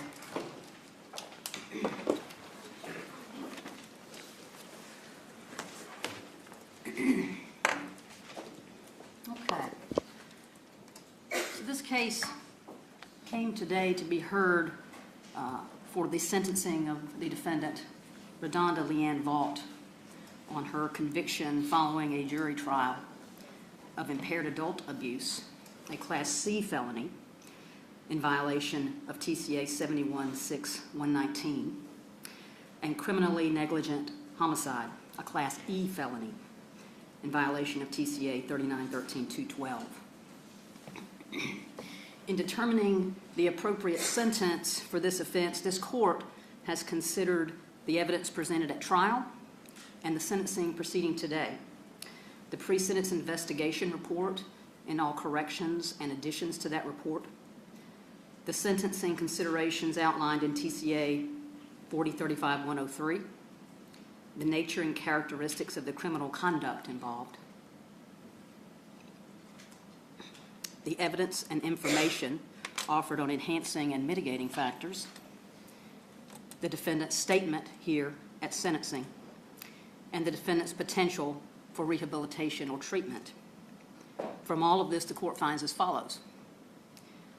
The parties have agreed that the defendant is a Range 1 standard offender pursuant to Tennessee Code Annotated 4035-105, subject to a sentence range of 3 to 6 years at 30% release eligibility for a Class C felony, which is the impaired adult abuse conviction, and 1 to 2 years at 30% release eligibility for a Class E felony, which is the criminally negligent homicide conviction. By statute, this court is required to impose a sentence within those ranges. In making that determination, the court is required to consider but is not bound by 2 guidelines. Number 1, the minimum sentence within the range of punishment is the sentence that should be imposed, because the General Assembly set the minimum length of sentence for each felony class to reflect the relative seriousness of each criminal offense in the felony classifications. And 2, the sentence length within the range should be adjusted as appropriate by the presence or absence of mitigating and enhancement factors, as set out in Tennessee Code Annotated 4035-113 and 114. So with those considerations in mind, the court has considered evidence supporting statutory enhancement and mitigating factors. The state proposes that enhancement factor number 14, that the defendant abused a position of public or private trust, is applicable. Ordinarily, this circumstance applies in situations in which a defendant has specific or unique access that permits the commission of an offense. Examples of those types of cases are sexual offenses committed by caretakers, which was a situation in State versus Kissinger, which was the case cited by the state at argument. Other situations include where a defendant has access to internal records or accounts and uses that access to commit financial offenses or forgeries. State versus Franklin, 919 Southwest 2nd, 362, and State versus Finch, 465 Southwest 3rd, 584, are examples of those types of situations. Application in those types of contexts and the use of the term abuse in the enhancement factor itself suggests to the court that a higher level of culpability than simple criminal negligence is required to meet the standard, and thus does not find that this particular enhancement factor applicable to count 2, criminally negligent homicide. As to count 1, impaired adult neglect, the court also declines to apply the factor because the caregiver or trust relationship is an essential element of the offense and may not be duplicated through enhancement. The court has also considered certain mitigating factors and has heard proof on those today. The defense first proposes application of factor number 11, that the defendant, although guilty of a crime, committed the offense under such unusual circumstances that it is unlikely that a sustained intent to violate the law motivated the criminal conduct. The court agrees that this factor is applicable here. This offense occurred in a medical setting. It was not motivated by any intent to violate the law, but through oversight and gross negligence and neglect, as the jury concluded. The defendant also accepted responsibility immediately. She made every effort in the moment that she recognized her error to remedy the situation, to notify the appropriate individuals, and then later to ensure that all of the facts and details were brought to light. The court has also heard proof today on the catch-all enhancement factor, factor number 13, and finds several circumstances applicable under that provision. First, the court observes that the defendant's acceptance of responsibility immediately and her remorse throughout this proceeding support application of factor 13. Testimony and letters from friends and colleagues attesting to her work ethic, her character, her kindness and generosity also support application of this factor. The court has also considered the fact that Ms. Vaught will never again be in a position to repeat this fatal error. She has been stripped of her nursing license and has started a new livelihood outside of the healthcare profession. All of these factors and considerations support the application of the catch-all mitigating circumstance number 13.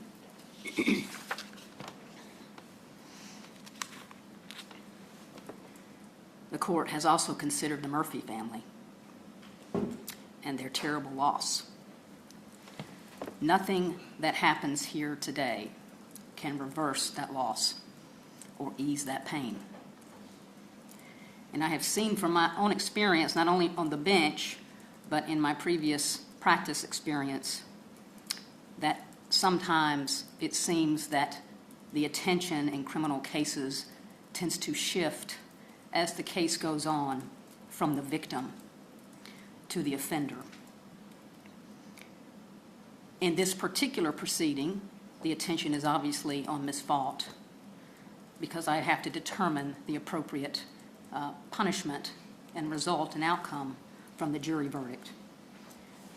But I want to assure the Murphy family that this court is deeply mindful and sorry for their loss.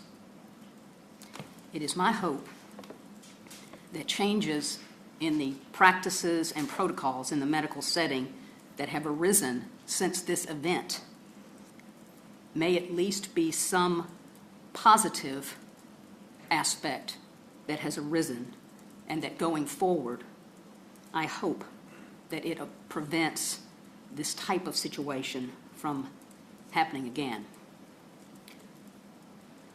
I recognize, however, that that will never be enough to heal your wounds.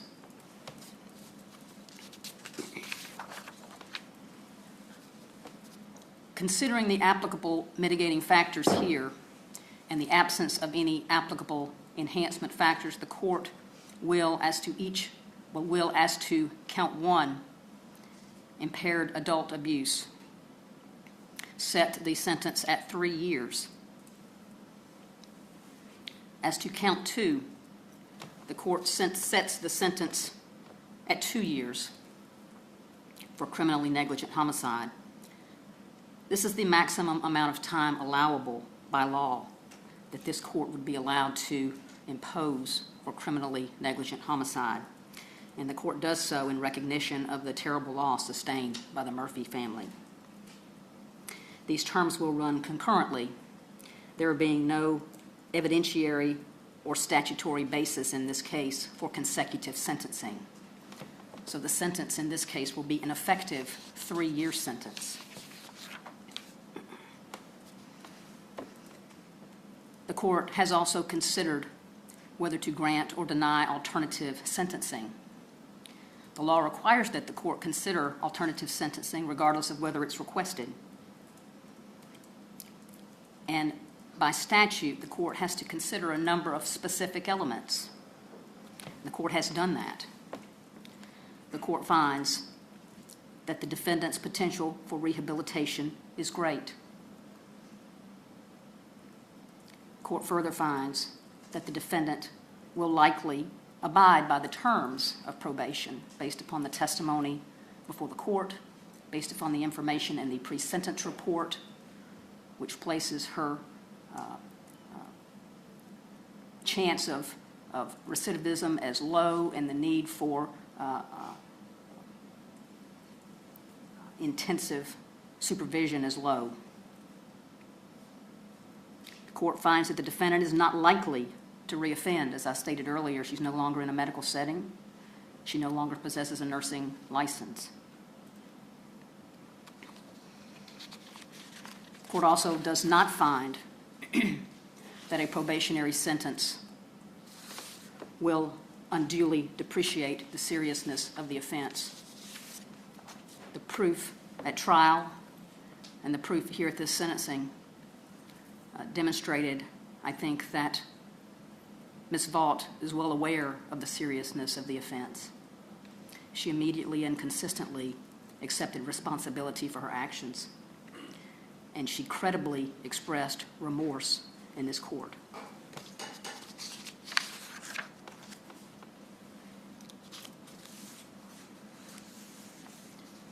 The more challenging issue for the court has been the question of judicial diversion.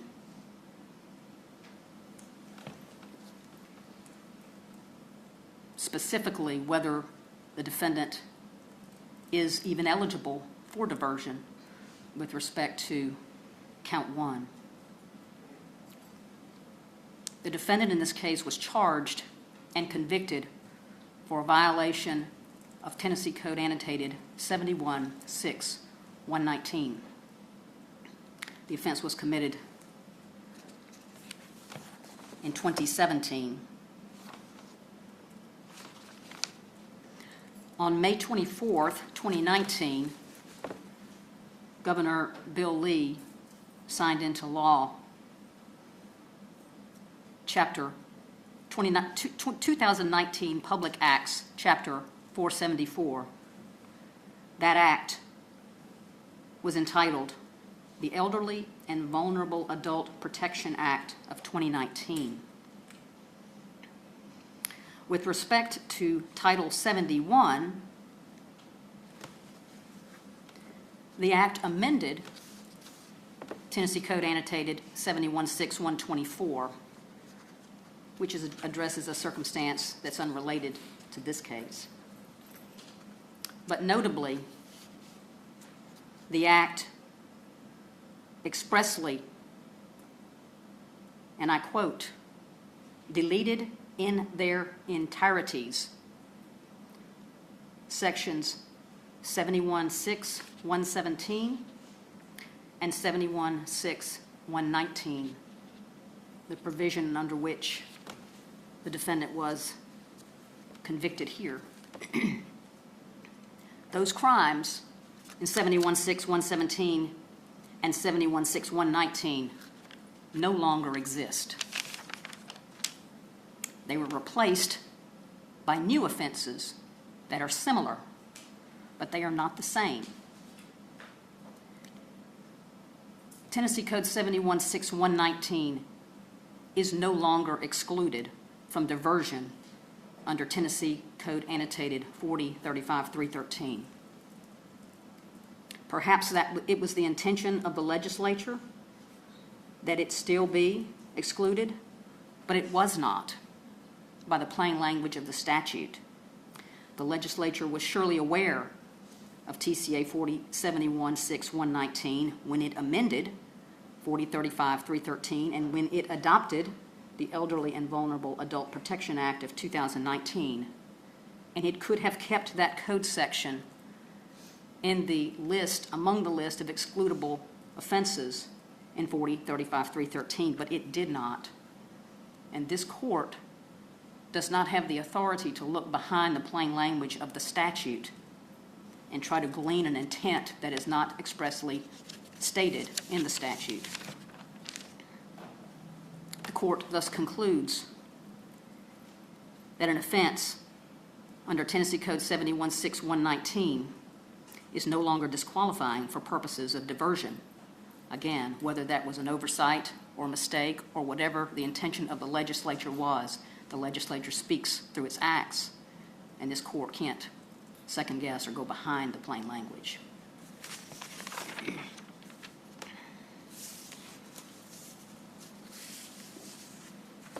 The defendant has requested diversion for both offenses in this case, and the court has considered the factors set out in State versus Electroplating, 990 Southwest 2nd 211. The factors that the court are required to consider in determining whether to grant a judicial diversion are the accused amenability to correction, the circumstances of the offense, the accused criminal record, the accused social history, the accused physical and mental health, the deterrence value to the accused as well as others, and whether judicial diversion will serve the interests of the public as well as the accused. With respect to the circumstances of the offense, the court finds that there was no sustained intent to violate the law, and that the defendant is highly amenable to correction. She has no criminal record. She's been removed from the healthcare setting. She will never practice nursing again. This situation will never be repeated by Ms. Vaught. The court is particularly concerned about the deterrent, or has looked most carefully at the deterrence value to the accused as well as others, and whether judicial diversion will serve the interests of the public as well as the accused. The court does not find that a denial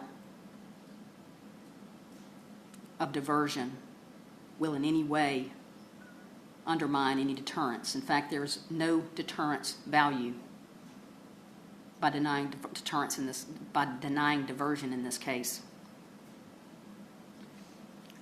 This was a terrible, terrible mistake.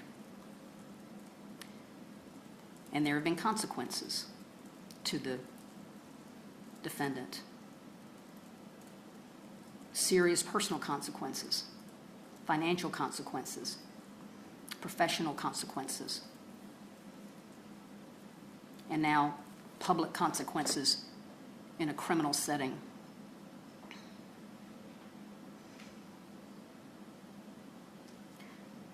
Court also does not find that judicial diversion would in any way undermine public interest.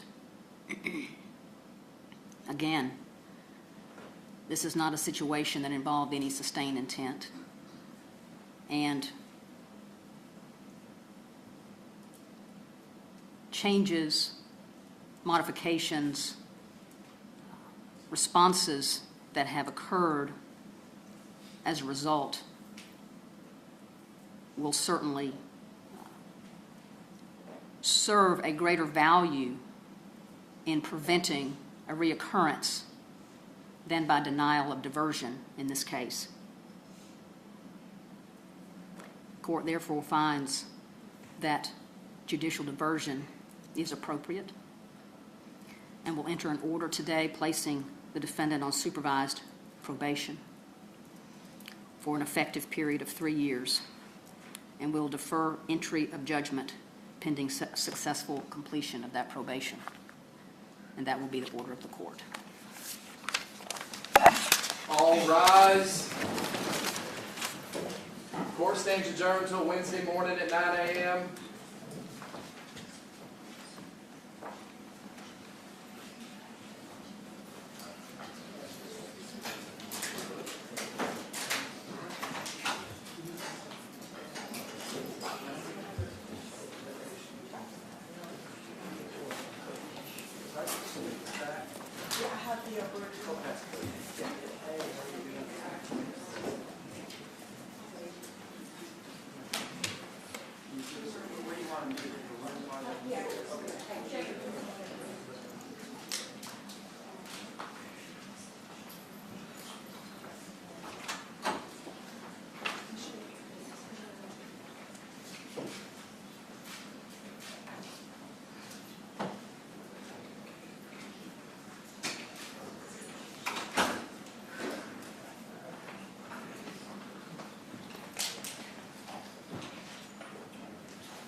Do it right here. They're still. We have it left. What? Wait, go back. We've got it.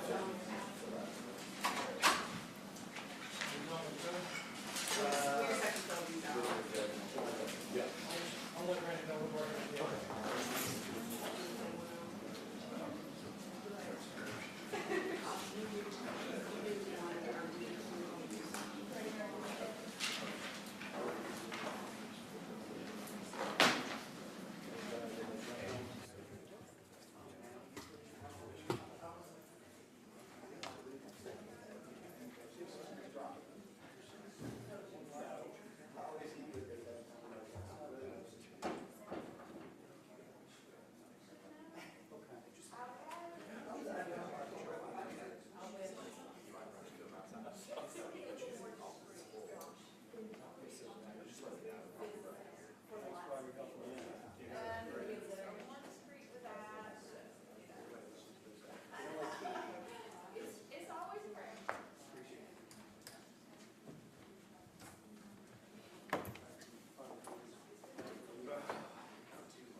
think they're down 4, a couple sunshine now. We'll do that.